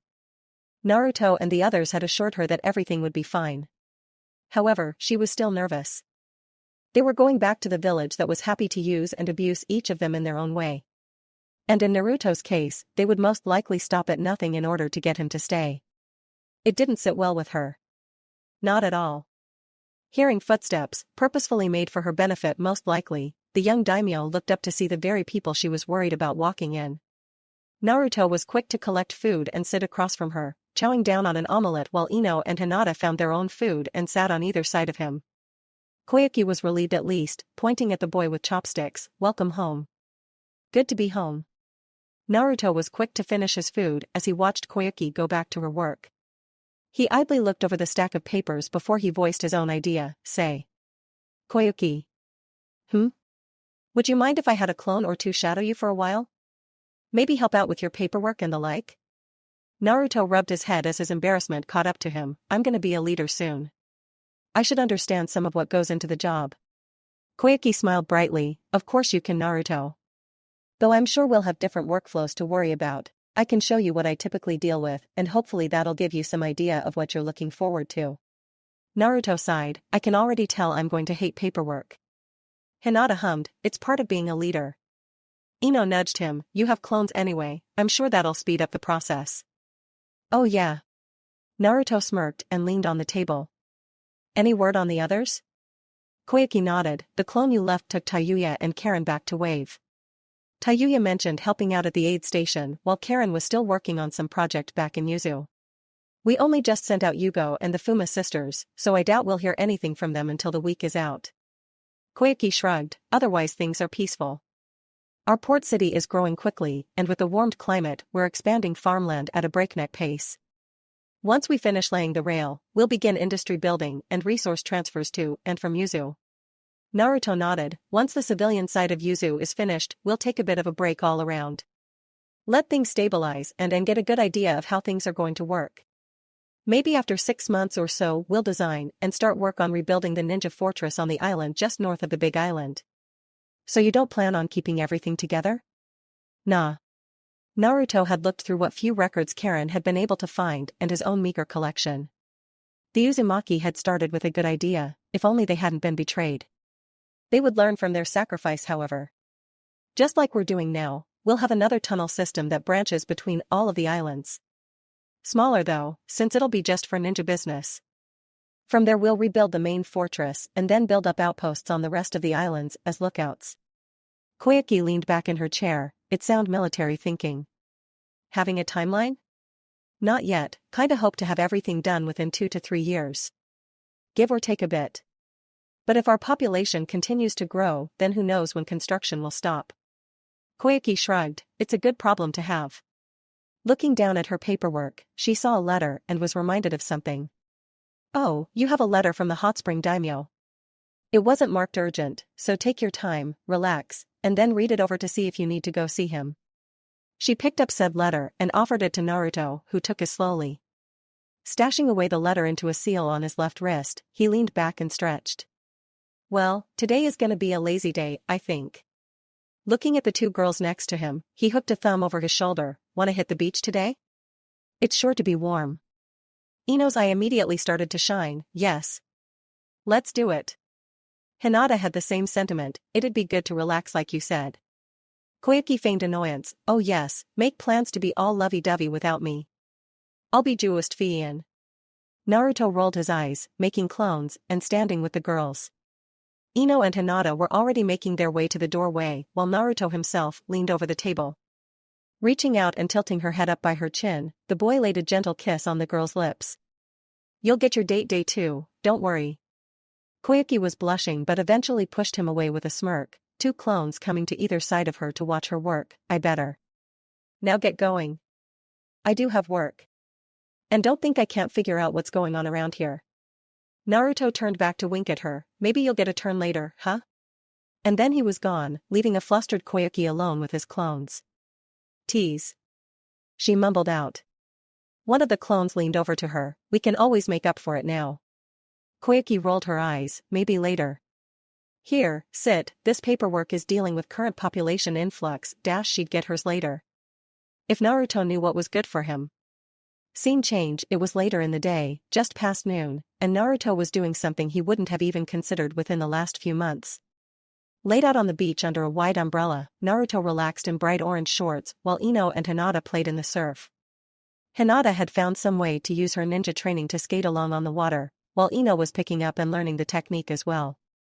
Hinata was wearing a very daring blue two-piece number, while Ino did much the same with a white bikini. It was a feast for the eyes that Naruto was enjoying completely. But his mind had been wandering, and the added weight to his chest wasn't as happy about being near the sea water. Gamakichi took another piece of candy and popped it into his mouth. You know bro, the elder thinks it's getting close to time for you to begin your sage training. He thinks you have what it takes. Well, that would put me another step towards my goal of reuniting Kurama with the other half of his chakra. Have you even given real thought to what you'll do with the Shinigami mask? Of course not. Once I have better chakra control and a real reason to work with it, then I will. Seeing Gamakichi looking at him strangely, Naruto nods. Kurama asked what I'll do with the Shinigami mask. Oh. Can I ask something about that? Gamakichi waited while Naruto eventually nods for him to continue. Why haven't you released your parents yet? Naruto thinks on that one for a while. Mind going back to his quick conversation with Mito Uzumaki's shade and then all of the clones' collective memories about the masks, the Shinigami mask especially. There was just as much philosophy behind that mask as there was technical knowledge. Historically the Uzumaki were big on the sanctity of life and the world's natural order. Yeah, we had longer lives than most, but that made it all the more clear to my ancestors.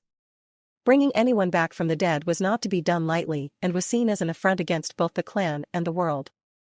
Naruto sighed. The Shinigami mask was meant to release souls from the god's belly to allow them to finally rest.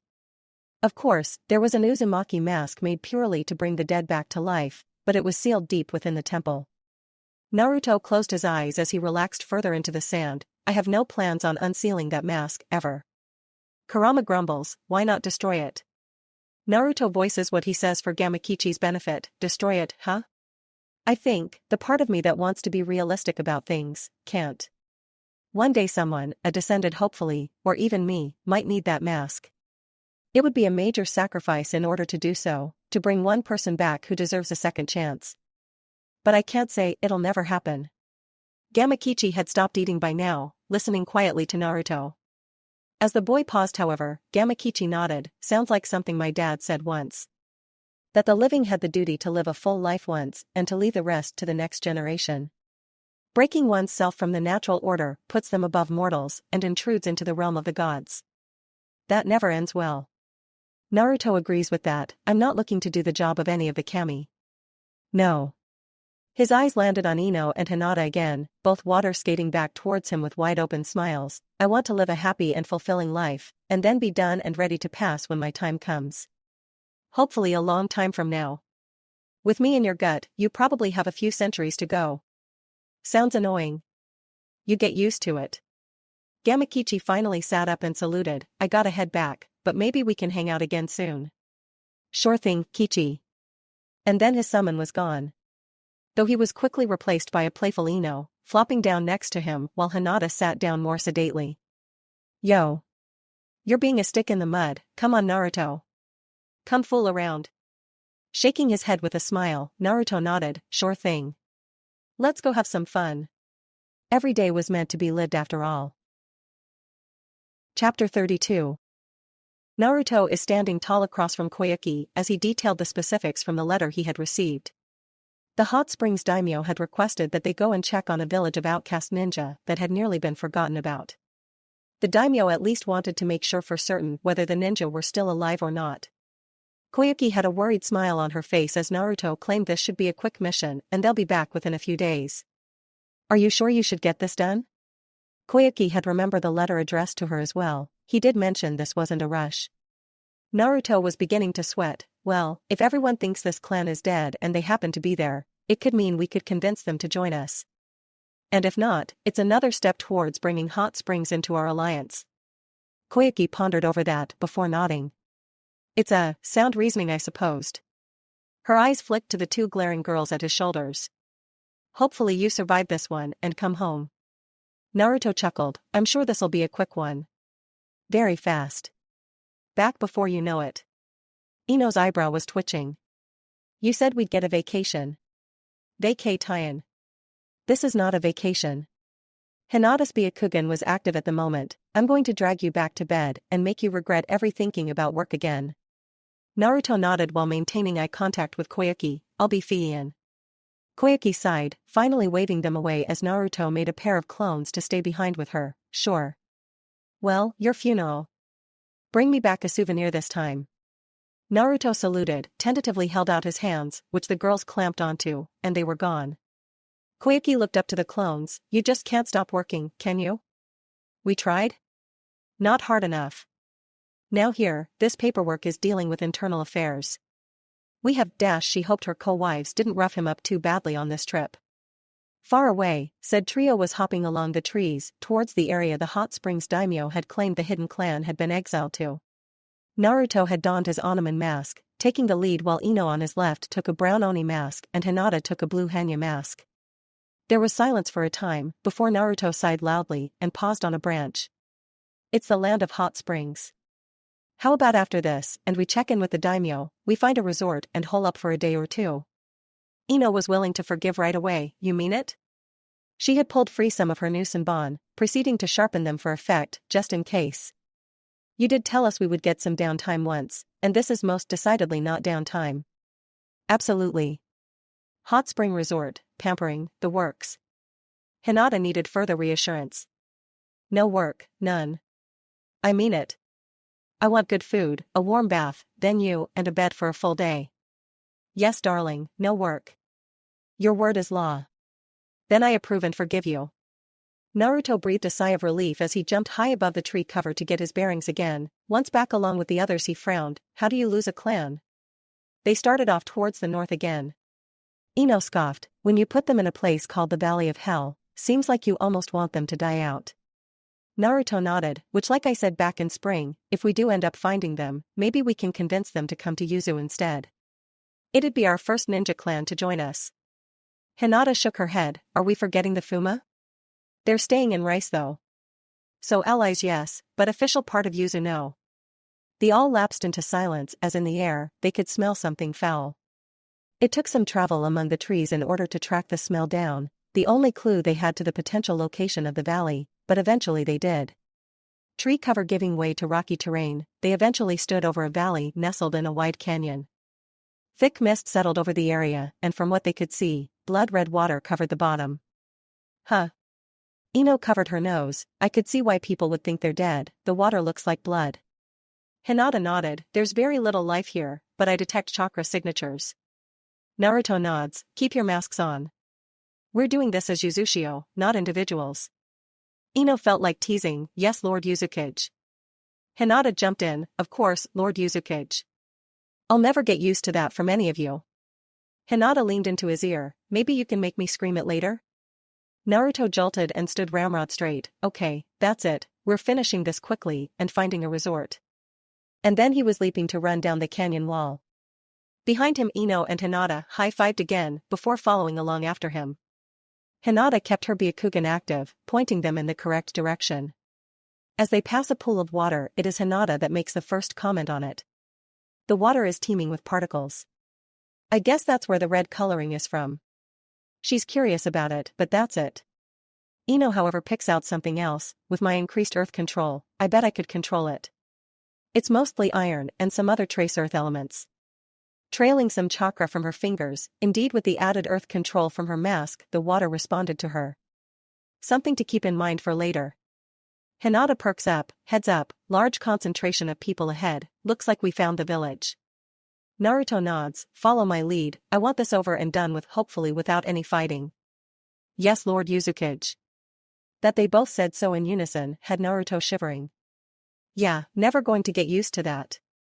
Finding the quaint little village, they take to the rooftops and make their way to the town square, where apparently a large argument is taking place. Below, two groups are facing off. One, happy to stay isolated, want nothing to do with the rest of Hot Spring. While the second wants to convert their village into a resort of its own, sure that they'll be able to make a more stable living than what they're doing now.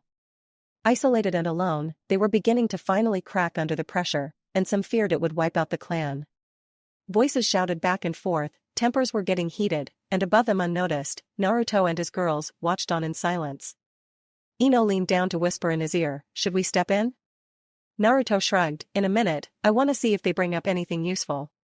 Below one of the men, an older man with longer light brown hair stood in front of his wife and daughter, if we don't do something now, we're going to die out.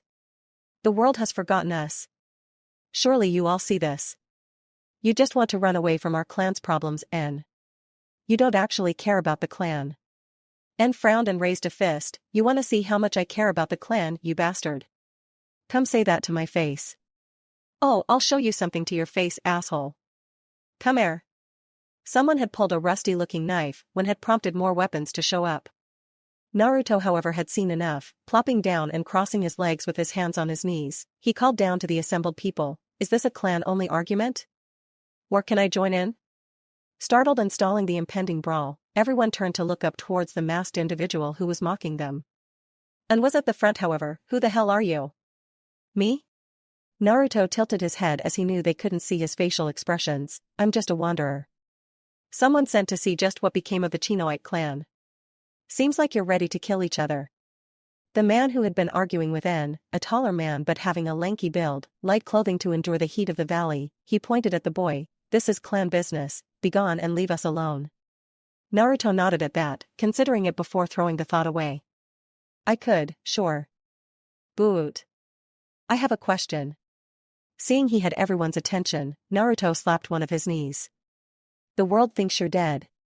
Do you really want to stay down here? Or would you consider my offer instead? Murmurs rose in the crowd and while N was listening in, his rival Gosu wasn't happy about it. We don't need anything from you outsider. We can take care of ourselves. Naruto nods again. I'm sure you can. That doesn't mean help can't be appreciated. Naruto placed one hand to his chest, my clan is rebuilding our ancestral home and I want to bring in other clans like ours under our banner. Clans that have been betrayed, abandoned, left to die. Naruto leaned forward a bit, much like yours. His mask was whispering to him and it made him smile. Screw you. Leave or we'll make you leave. N however, had a different thought, Gosu. We could at least hear him out. We don't know anything about the outside world anymore.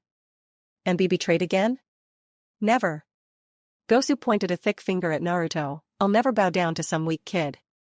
Naruto clapped his hands, that sounds like a challenge. Mismatched eyes began to glow from inside his mask. I accept. Come at me, and I'll put you down. Afterwards we can talk.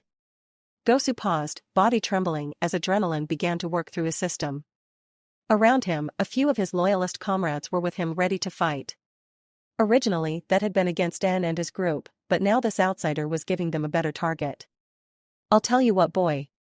You and yours defeat us, and we'll submit to you no problem. Naruto clapped his hands again. Great.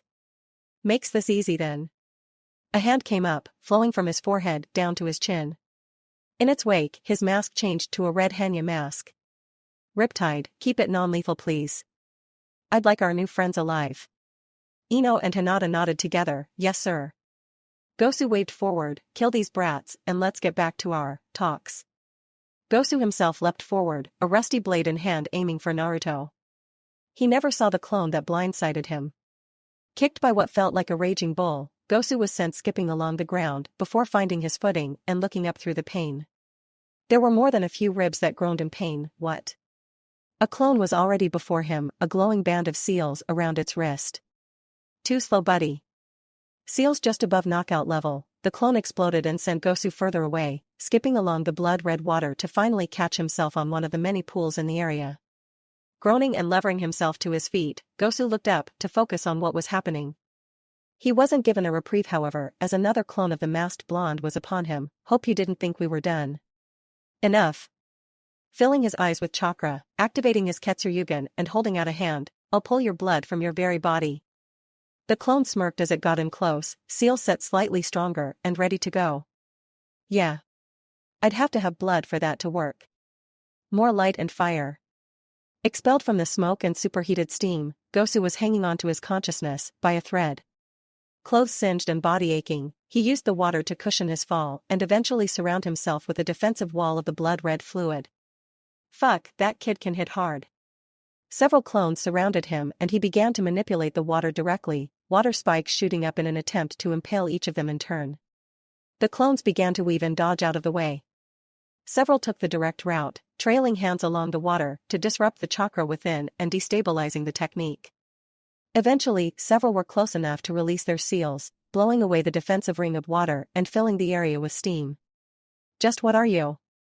Gosu frowned and looked everywhere he could in an attempt to catch at least one of the clones in a genjutsu. He just couldn't figure out why it wasn't working. Little brat sure can throw those explosions around. I can, can't I? From behind him, someone was clutching onto his shoulder. Boom baby. Finally knocked out, his body was sent careening like a rag doll. Skipping across the water like a rock, Gosu's body finally came to rest near the shoreline. A clone did have to haul him out to keep him from drowning. One down. Ino was actually having a ball, her frustrations from earlier having a new outlet as three of the opposing clan members attempted to fight her at once. It was easy to see however that they were tired, the lack of food and resources of the area really doing a number on the clan. Readying some of her paralyzing Senbon as she ducked and weaved around some shoddy hand-to-hand, she took aim before letting loose on all of her targets. Hitting all three members in the upper body, she increased her earth chakra to her body.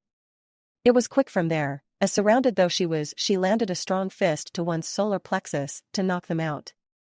From there she spun into a roundhouse that caught another in the temple, and the last didn't require any more assistance from her, the poison working to put them down. Turning to assess how everyone else was doing, she laid eyes on Hinata who was sitting on a group of 5 men, all groaning and piled together. Did you really have to? Hinata looked up from where she was buffing her nails, I'm frustrated. Ino looked down to her own assailants and toed one with her boot, yeah. I get it. Above them and having not moved from his spot, Naruto clapped his hands, well then, anyone willing to listen to me now? Inside he was cackling. Sure was a good thing he and the girls had kept up with their training. Kurama was much of the same thought. You should kill at least one. Show them who's really boss. I'm trying to make friends, not lead with fear. Just saying, people respect a man who guts an opponent or two. Respect, or fear? Same thing to me. Naruto watched one of his clones drag the unconscious Gosu back into the square before dropping him with his group. Ino and Hinata came to stand under the archway of the building he was sitting on, both watching over the crowd quietly. En stepped forward, bowing lightly to Naruto, my lord, we have no real knowledge of the world around us anymore. You said you wanted to talk. I'd like to ask, what clan do you hail from? Naruto nodded, the Uzumaki. Hearing murmurs from the crowd again, Naruto waved a hand, you've heard of them then? and stumbled a bit as his daughter came up to latch onto his leg, looking at Ino and Hinata quietly. Yes. Before our clan was forced out of lightning, we heard tales of the Uzumaki.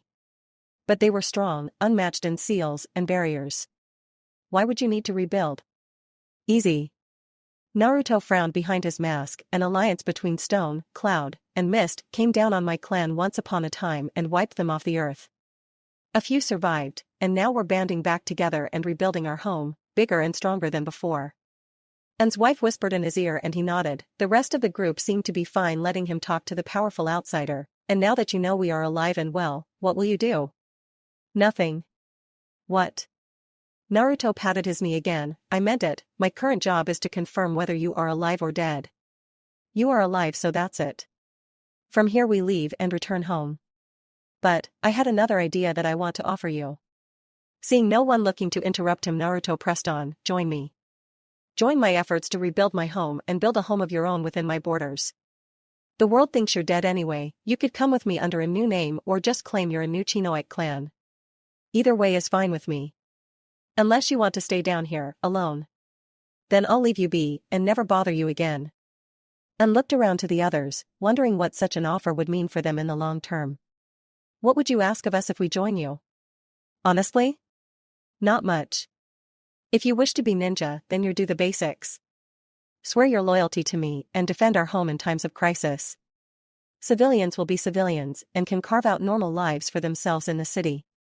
That got more surprised chattering from the others. There's a city? A woman's voice perked up. Naruto nodded, still growing, but yes, Uzushio's capital is a growing city. And looked down at the defeated Gosu and then back up to Naruto himself. How do we know you won't betray us? That is why we're down here in the first place. The lightning daimyo's wife blamed us for his death once upon a time. We were chased out for her lies, exiled here to die. How do we know you won't do the same? And more, if we go with you, do you have the strength to defend us? Are you that strong? Naruto shrugged. Why would I offer you a home just to send you away later? Doesn't make a lot of sense, does it? Naruto eventually raised his mask, figuring having an actual face to show would do more to build some trust. My name is Naruto Uzumaki. I want to build a more just world for everyone. That includes you, a clan who was purposefully left behind. Don't stay down here killing each other. Come with me. Heck, if you like the hot spring atmosphere so much, I'm sure one of the islands has a set of springs we can drop you on for privacy. And as far as my strength and defending you, well. His eyes flashed once. There's a village-sized crater somewhere in the land of fire you'll have to go visit if you want an idea of what my strength is capable of. And turns back to the others, missing his daughter waving at the brown-masked Dino who waves back to her. A new home? Out of the land of hot water? How could we leave? It would be a treacherous undertaking. We'll die if we stay here much longer. Either from each other or the environment. Food is getting harder to come by. And Oyashiro nodded before turning back to Naruto. If we wanted to leave, how would we make it to Uzushio? Naruto points at himself. You let me take care of that. If you want to go, I'll make arrangements to get everyone there safely. That's my promise to you. You'll have to endure some temporary housing at first, but eventually you'll be allowed to build your own clan home in a suitable place. And pauses as around him some of the others are beginning to get somewhat excited about the idea of leaving this hellish place behind. Even he felt much the same. But freedom meant the possibility of vengeance, most assuredly against the Uchiha clan, the clan that had helped banish them to this place originally. Looking up, he locks gazes with the blue and purple-eyed boy. You say you want to be better than your ancestors. I have one last question. If you had the choice, would you forgive those that wronged your clan? Naruto had to sit and think about that one for a moment. It wasn't like he hadn't thought about it before now. Cloud. Stone. Mist. They had ganged up to destroy his clan for good. Could he forgive that today? The real question was, were they the same villages as back then? I think it's a yes and a no. If the village has changed its ways, worked to better itself and prevent those sort of tragedies from happening, I could see myself forgiving them. But if they operate much the same as their predecessors, then probably not. In the end, the people who made the call to destroy my clan are either old or dead. The people who live now have nothing to do with it. That hopefully gives you some insight in how I think. It does. En bowed low, his wife hurrying to do the same, "My lord. I am at your service." Around him, the rest of the clan was following his lead, bowing low to Naruto. From his cross-legged position, Naruto outwardly smiled thinly, while mentally he sighed, "Well shit. It's that Yugo boy all over again. I keep forgetting outside of Konoha everyone else has the mentality that might makes right. I kicked them around and now they'll follow me. Curse of being strong, I suppose. You love this." "Absolutely. Maybe they'll build a statue of you." "Kami, I hope not." Naruto shook his head as he made a clone, who immediately saluted and flashed away. Below, the knocked-out members were beginning to wake as well. "You should give it some thought, come to an agreement with everyone." And shook his head. "We were at our wits' end. If you hadn't come before us, we may very well have started killing each other." "No. This is a better chance for us than what we were going to do." Which was the truth.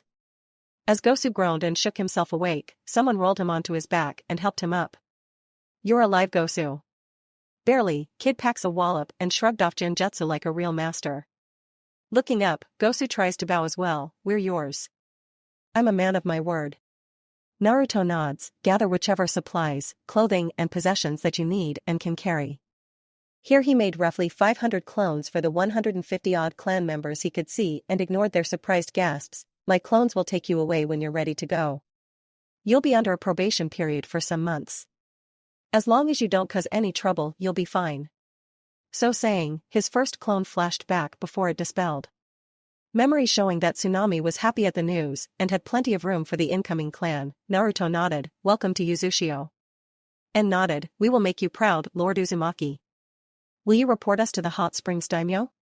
Naruto shook his head. "What's to report? Soon enough, there won't be a Chinoite clan in the land of hot water."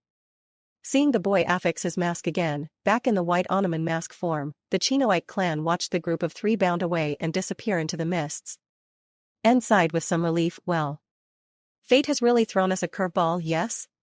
Gosu nodded, all the fight drained out of him. "Wanna fill me in on what's happening?" Around him, he watched clan members returning home quickly, some he could see packing supplies. And motioned to the sea of clones that watched over them curiously. "In short, we're doing what you said. He beat you, so we're going to follow him.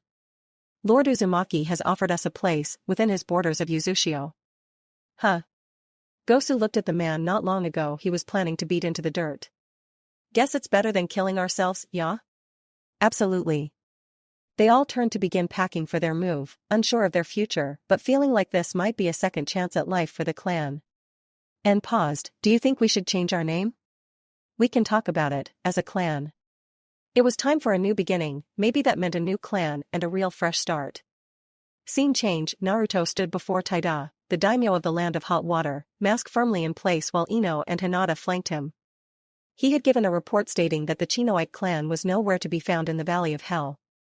Standing before the samurai and ninja guards calmly, Naruto was thinking more about appeasing Ino and Hinata than this meeting at the moment. Taida nodded as he thought the situation over. "At the least, we have real confirmation that the clan is no longer in the valley." "How would you describe the area?" This meant there was a chance they could utilize the space for a new resort. "Hellish, miserable, lacking greenery or animals." Naruto kept it short and sweet. Taida sighed and nodded, "Just as well. A new spring might have meant a new resort location, but it doesn't sound like the kind of place we could have used." "I thank you, one who sees the truth. I'm happy you accepted this request so quickly. I aim to please." Naruto, however, had an eyebrow quirked at the new title the daimyo addressed him as. He really needed to pick up a bingo book soon. "As I told you before, our country is truly pacifist, so we may have other requests for you in the future. However, because you completed this in such a timely manner, I have a gift for you." Taida motioned to a younger functionary, a young boy, who walked up to Naruto and presented a scroll that Naruto took quietly. "A missive, to be presented at any resort in our country, to allow free room and board on my dime. You are always welcome here. Hopefully this will encourage you to visit more and help foster relations between our nations." Naruto could almost physically feel the looks Ino and Hinata were giving him. "I'm sure we can arrange something. But we will take you up on the offer for some downtime." Naruto and the girls bow deeply before turning and walking away as the daimyo dismisses them. Outside and making their way away from the Daimyo's palace here, Ino and Hinata are again giving Naruto hard looks from behind their masks. Eventually, Naruto sighs and nods. I promised, we'll find a resort and relax. 2 days minimum. Ino already had a brochure out and was pointing out choices to Hinata. This one apparently is good for your skin. This one is isolated a bit on a mountainside, should be quiet and secluded. This one apparently leaves visitors with silky smooth hair. Naruto groaned, where did you even get that? Stupid question, just keep walking. Ino poked him and turned back to Hinata. Oh look, this one is known as the Lover's Den. Apparently they claim lovers who stay here have long and happy marriages. Hinata stabbed the paper with her finger, that's the one. Ino thrust the paper into his face, that's where we're going. Hi. He looked and got the general idea of where they were going. Well, let's get to it then. Looks like it's not too far actually. They all nodded to each other and took to the trees.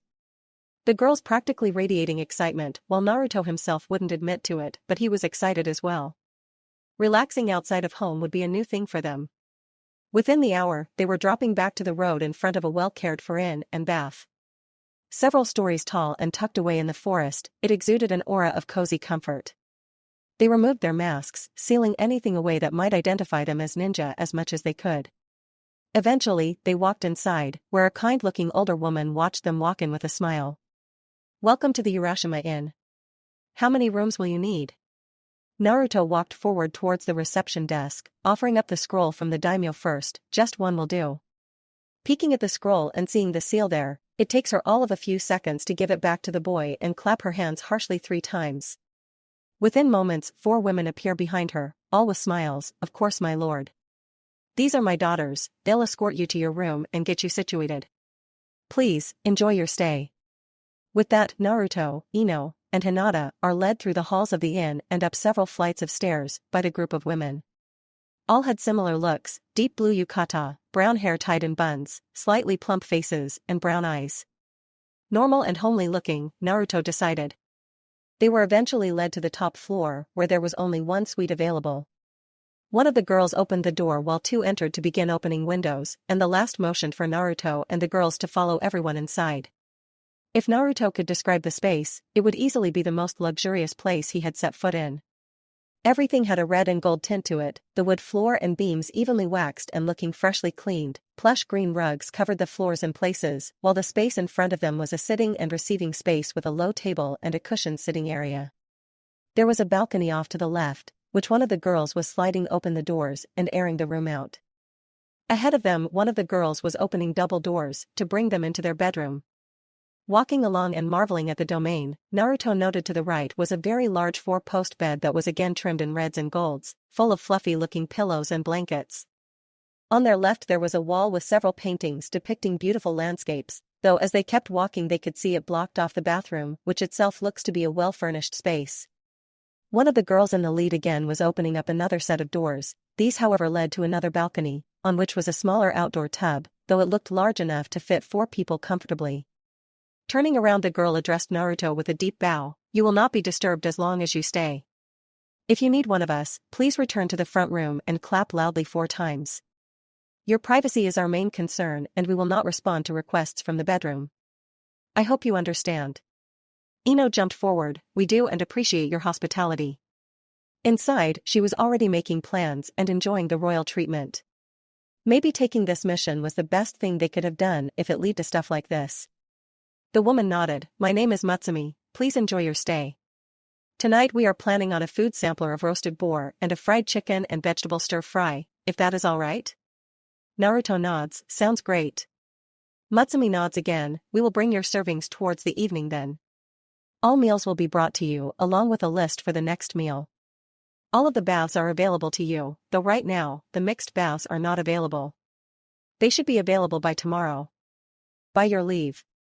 Seeing Naruto and the others didn't have any questions, she and her sisters left the room as silently as they entered, closing the door behind them. Naruto turned slowly to each other the girls, sensing a scary aura from each other them, so Ino placed a hand on his shoulder, relax, we aren't going to jump you right away. Hinata placed a hand on his other shoulder, we're going to explore the baths a bit first. She leaned into his ear, get all nice and clean first. Giggling, the girls left for the bathroom, looking to change and set out. Naruto himself just sighed and walked out to the balcony. The view was of the steamy forests of the land of hot water. It was nice, a view that younger him never would have even considered he'd be able to have. Behind him he turned to see Hinata and Ino dressed in red bath robes trimmed with gold flowers. Both girls winked at him before leaving the room together. He should probably do the same now that he considered it. They were here to relax and enjoy themselves. And the hot springs here were famous. Mindset, Naruto went to change and go explore. Eventually, Naruto found himself settling into a very warm outdoor spring enclosed behind the inn. Relaxing with a heavy sigh, he idly looked over to the only other visitor he had met so far. A dark-skinned teen with white hair, the guy seemed to be enjoying himself to the fullest. Naruto raised a hand as they locked eyes, finally. Yo. Heya. Naruto leans to look up into the trees. Nice to have a peaceful rest every now and then, isn't it? Omoi didn't recognize the kid who joined him, but he seemed nice enough. Probably some rich kid if he could afford this place. Didn't want to upset rich kids. That usually led to problems, which could lead to complaints, which could lead to failed missions or... Omoi sighed and nodded. Perhaps, peace is good to have. Omoi's mind changed tracks, and he began to mumble, though if every day was this peaceful, we'd get lazy. Becoming lazy would eventually mean we'd get weak. The saying goes, weak men create hard times and hard times lead to suffering and Naruto can't help himself, bursting out into a laugh as he waves a hand at the confused-looking teen. Sorry. You just think differently than most, don't ya? Naruto held out a hand. I'm Naruto. Omoi chuckled, reaching out and shaking the other boy's hand. Omoi. Sorry, my thoughts get away from me sometimes, and I can't help it really. Naruto shakes his head. That's okay. Better than not thinking at all. That's what I keep telling my friends. No one listens to me. Naruto relaxes back again. Well, I for one think peace wouldn't be so bad. So long as we never forget the hard times. Constant reminder, huh? Maybe that could work. It's never the same as really experiencing pain, however. Omoi thought to life in the Cloud Village, training, struggling, fighting.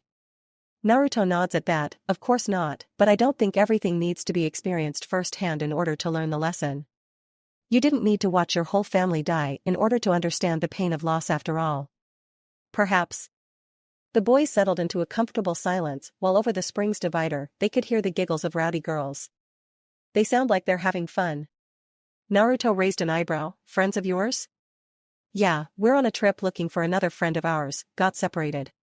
It wasn't like Omoi could let slip they were looking for a ninja with a growing list of accomplishments. What the hell was this new title as well, this one who sees the truth name? So pretentious. Naruto could hear the hearty laugh of Ino now. Sounds like my girls joined yours. Your girls? Naruto nodded. My wives. Sounds like a story. You have no idea. Over the wall Ino and Hinata are sitting across from a relaxed group of Samui, Yujito, and Karui. Karui however is standing, pointing dramatically at Ino. You're fit as hell. What's your routine? Ino preened a bit, raising her arms above her head and stretching. Lots of construction actually. We're in the middle of renovating our clan home, so we've been busy. She couldn't come out and say they were rebuilding Uzushio. As far as anyone knew, the Uzumaki clan could be anywhere in the nations. It's been fun, if a little dirty. A girl needs to clean up and feel beautiful. Ino eyed the pale beauty that was Samui. Speaking of, what do I gotta do to have clear skin like yours? Samui leans back further. It's a secret. Finally having enough time to relax fully, she agreed with the others. Some time off would be good, and already she was loosening up some. Hinata smiled. I've heard there's a spring around here that's really good for your skin. Have you found it? Yujito shook her head. Not yet, but if we do, we'll pass the note along if we see you again. Yujito watched the pale-eyed girl smile and nod, wondering if she was a Hyuga. After some thought, she decided Hinata couldn't be. Her pleasant demeanor and gentle attitude didn't mesh up with the high and mighty clan. Plus, she'd have at least a half-dozen guards with her if she was. Especially this close to lightning. Never mind the shade of her eyes was wrong. Maybe she was a very very distant cousin. Ino however is pointing at Samui again, so she keeps her secrets You're just like Hinata, keeping all the best stuff for yourself. She eyed the not-so-hidden bust of the short-haired blonde. while Karui came over and slung an arm over her shoulders. Karui comically had tears running down her face. There's no shame in being more modest. Why, if anything, we're closer to the truth than they are. Ino giggled, joining Karui. You're right. Who needs a large chest? Why, having a smaller chest just means our hearts are easier to get to is all. Both girls laughed, while Hinata sighed and shook her head. You're hopeless, Ino. Samui nodded. They both are. Yujito tuned everyone out and just let the hot water seep into her very bones. A woman could get used to this. In her mind the Matatabi grumbled, so, do you want dash? Yujito shook her head as she could already tell the demon wanted to spoil her mood. Nope. Relaxing. Wanna keep it that way. But, you said earlier you dash. Nope, vacation. Baca tie-in. Fine. Whatever you say, kitten. The Biju would probably get yelled at later, but that wasn't her fault. She'd thrown her container's words right back at her later. Hinata giggles at Karui's and Ino's antics before turning to Samui. Forgive me if this is prying, but what brings you to the springs? Samui shrugs, looking for a lost friend of ours is all. We always seem to be a few steps behind him though. Oh, anyone we might know? Samui shakes her head. Civilians wouldn't know anything about the maelstrom after all. Doubtful. He's a real hothead and a loudmouth. You'd know it if he was in the area. All their intel pointed at the maelstrom being an explosion expert with a loud and boisterous attitude. Cocky and yet unforgiving. Well, I wish you luck on your journey. I hope you enjoy your vacation as well. This world offers so few peaceful moments as is. Hinata nods and sinks into the calm waters, ignoring Ino trying to get a blushing Karui into a wrestling match. She needed to save her energy for later after all. Naruto was the only one she planned on wrestling with. Lime/lemon content ahead. Yibi warned true to her thoughts. Not even an hour later were she and Ino back in the room with Naruto. The mission of the evening? Wear each other out. The three were tangled together on the bed, Naruto between Ino's toned legs, while Hinata kneeled next to them, kissing and caressing Naruto himself. Hinata was enjoying the attention of Naruto's hands on her, one of which had come up to cup her breasts gently while she kissed and entwined her tongue with his. They had all been rather worked up all day today, probably from the anticipation of the event to come. So saying, Hinata shuddered a bit as Naruto's fingers trailed over her skin and reached lower on her body. Eyes crossing as he brushed something sensitive, she wrapped her arms around his neck to keep herself upright. "Na Naruto," moaning in his ear, said boy just grinned and enjoyed the view before him. Ino was already lost, eyes rolling up into her head as their bodies melded together. He'd have to remember that for teasing later. Maybe. If they didn't find some way to get him back. Groaning as Ino's legs locked around him tighter, he considered maybe teasing might be a bad idea. All three paused, however, as they heard a knock at the door. Growling, Naruto turned to make a clone to tell whoever it was to shove off. Hinata calmed him, bringing him back in for a passionate kiss before pulling away and redressing in her robe. "I'll deal with it, beloved. You and Ino just keep it down." Naruto chuckled, throwing Ino's legs over his shoulders. "I'll do my best." The view of her with her robe half off and hair down was more invigorating than any workout he'd probably ever done before in his life. No wonder his teachers were such perverts. Ino shook her head, not what she meant. She had to bite down on a finger in order to keep from screaming. She had been wrong, he was much larger than she originally thought. He was pushing and poking deep within her core in a way that was making her mind hazy. Hinata shook her head, robe on and tied, she left the bedroom and moved to the room's front door. She wondered what the staff would want with them. Maybe it was dinner, they did say they would be bringing it later. Shrugging and opening the door, she was met with a taller and much more muscular dark-skinned man flanked by Samui and Yujito. "Oh, hello again. Did you need something?" She and Ino didn't tell them their room number, did they? She couldn't remember at the moment, mind still on what she wanted back in their bedroom. B was caught flat-footed as he was currently faced with a shorter blue-haired girl. Face flushed, the girl was all smiles and politeness, though none of the older ninja had a doubt about just what she had been doing. Sorry. Yujito shook her head, they obviously had the wrong place and Gyuki had been wrong somehow. "Sorry for the intrusion. We were looking for our friend and thought he might be here, but we obviously have the wrong room." Yujito gave the girl a once-over, her obvious arousal showing through the thin robe. She most certainly wasn't a ninja. They were doing their best to ignoring the skin-on-skin smacking sounds coming from deeper in the room, which were increasing in tempo and volume. Hinata bowed lightly. Oh, no worries, I do hope you find them soon. Kage-sama. Kage-sama. Kage-sama. Ino's voice rang out, the last coming out as a wail that tapered off. Hinata was blushing heavily, legs rubbing together as she closed the door slowly. My apologies, I really must be going. I hope you find your friend. Door shut, it did little to muffle the noises that started back up within moments.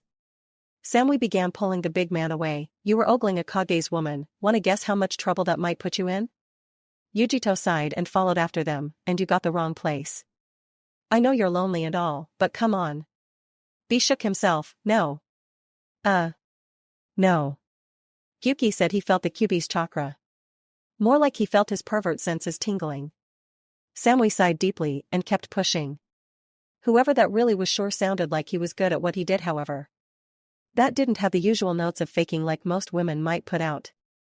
Yujito was quiet, however, the Matatabi yowling in rage and demanding her attention.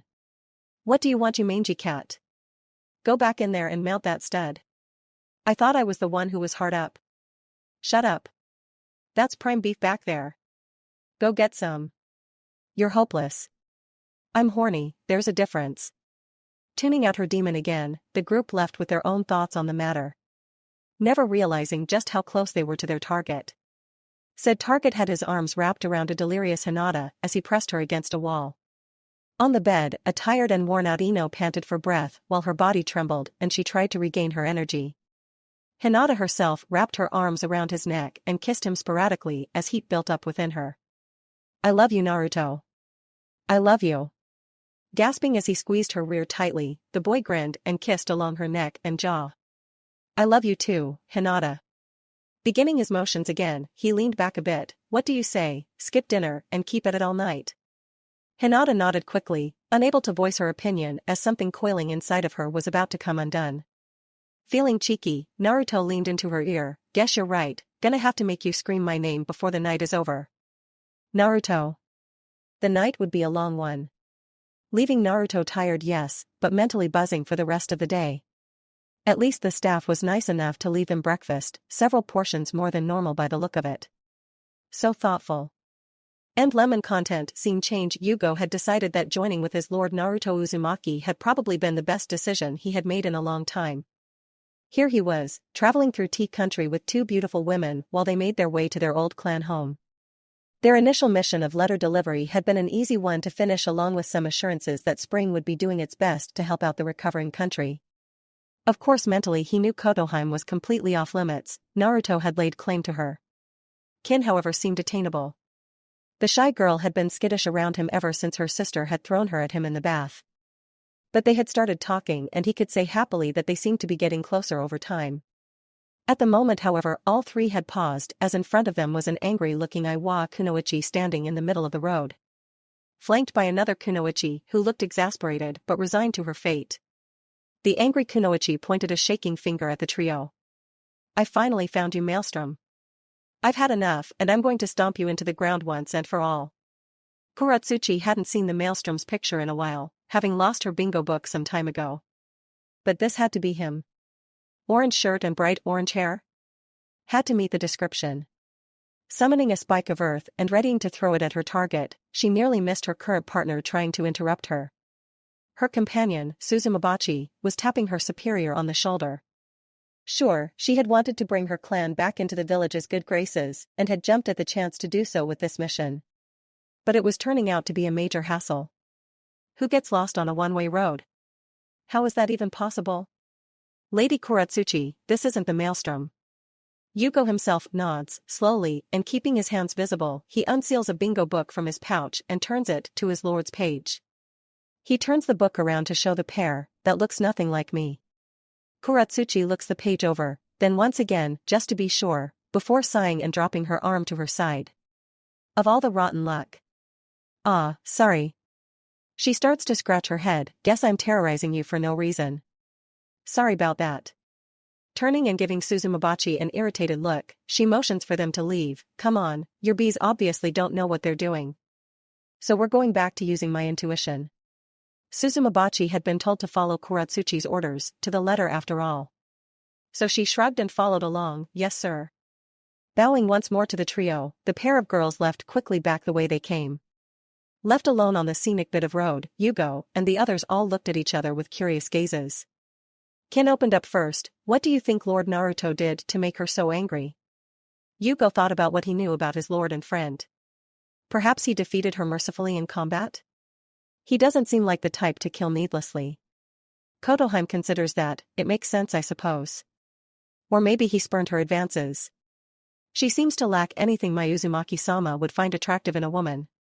She did look rather boyish after all. It's always possible Naruto mistook her for one, and maybe that is why she's so upset. The kami were fickle with their blessings after all, and that poor girl seemed lacking. Yugo nodded as that was possible as well. None of the women in the dubbed Fox Den could be considered anything less than absolutely lovely or womanly. You would not mistake one of Naruto's wives for a boy. Saying a prayer for the upset woman, the group continued on towards the Fuma clan, Kotoheim egging Kin on to talk to the taller man in their company. Behind them and gaining distance, Kuratsuchi is questioning Suzumabachi. Are you sure the maelstrom has been through here? Yes, my lady. My bee's caught his scent and he's been all over this country. Kuratsuchi sighs, you better be right. Remember, if you want your family to regain my grandfather's favor, you need to do exactly what I say. That includes finding the maelstrom. Suzumabachi bows, motioning for her bees to spread out again. Of course, my lady. I'll follow your orders to the letter. No more, no less. So the prissy princess wanted to throw her weight around? Fine. She'd do everything exactly as she said. Even if her bees were telling her the previous group smelled of the maelstrom.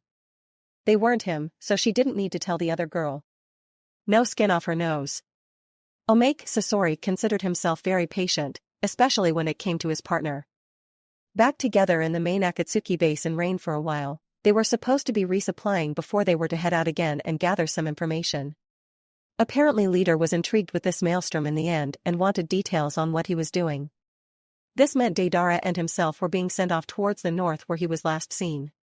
Along the way, if they found any bounties worth collecting, they were told to do so. Shrugging as he reached the bombardier's room, he opened the door without knocking. It was the middle of the day, surely he would be ready by now. You should be ready to go by now. Voice trailing off, Sasori did his best to make sense of what he was seeing before him. Deidara was uncharting something on the wall where a map of the elemental nations hung. Pictures of exploded corpses and burnt-out husks of forts and bandit camps tied together with orange string were everywhere. And in the middle? A picture of their current interest, the maelstrom, where all of the yarn intersected.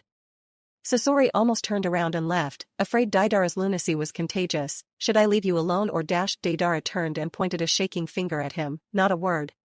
This is research. Research? Tilting his head comically, Sasori shrugged after a moment. No wonder you ignore women around you. Good to know. It took a moment for Deidara to catch on to what Sasori was saying. Once he did, his heart filled with rage. No. I'm not gay, damn it. Could have fooled me. I'm into women, damn it. Never seen you hit on a woman once.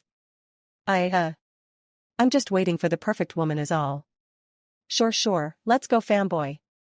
We have a job to do. Sasori finally turned away to walk down the hall. Was this Kami's punishment for all the evil he had done in his life? Probably.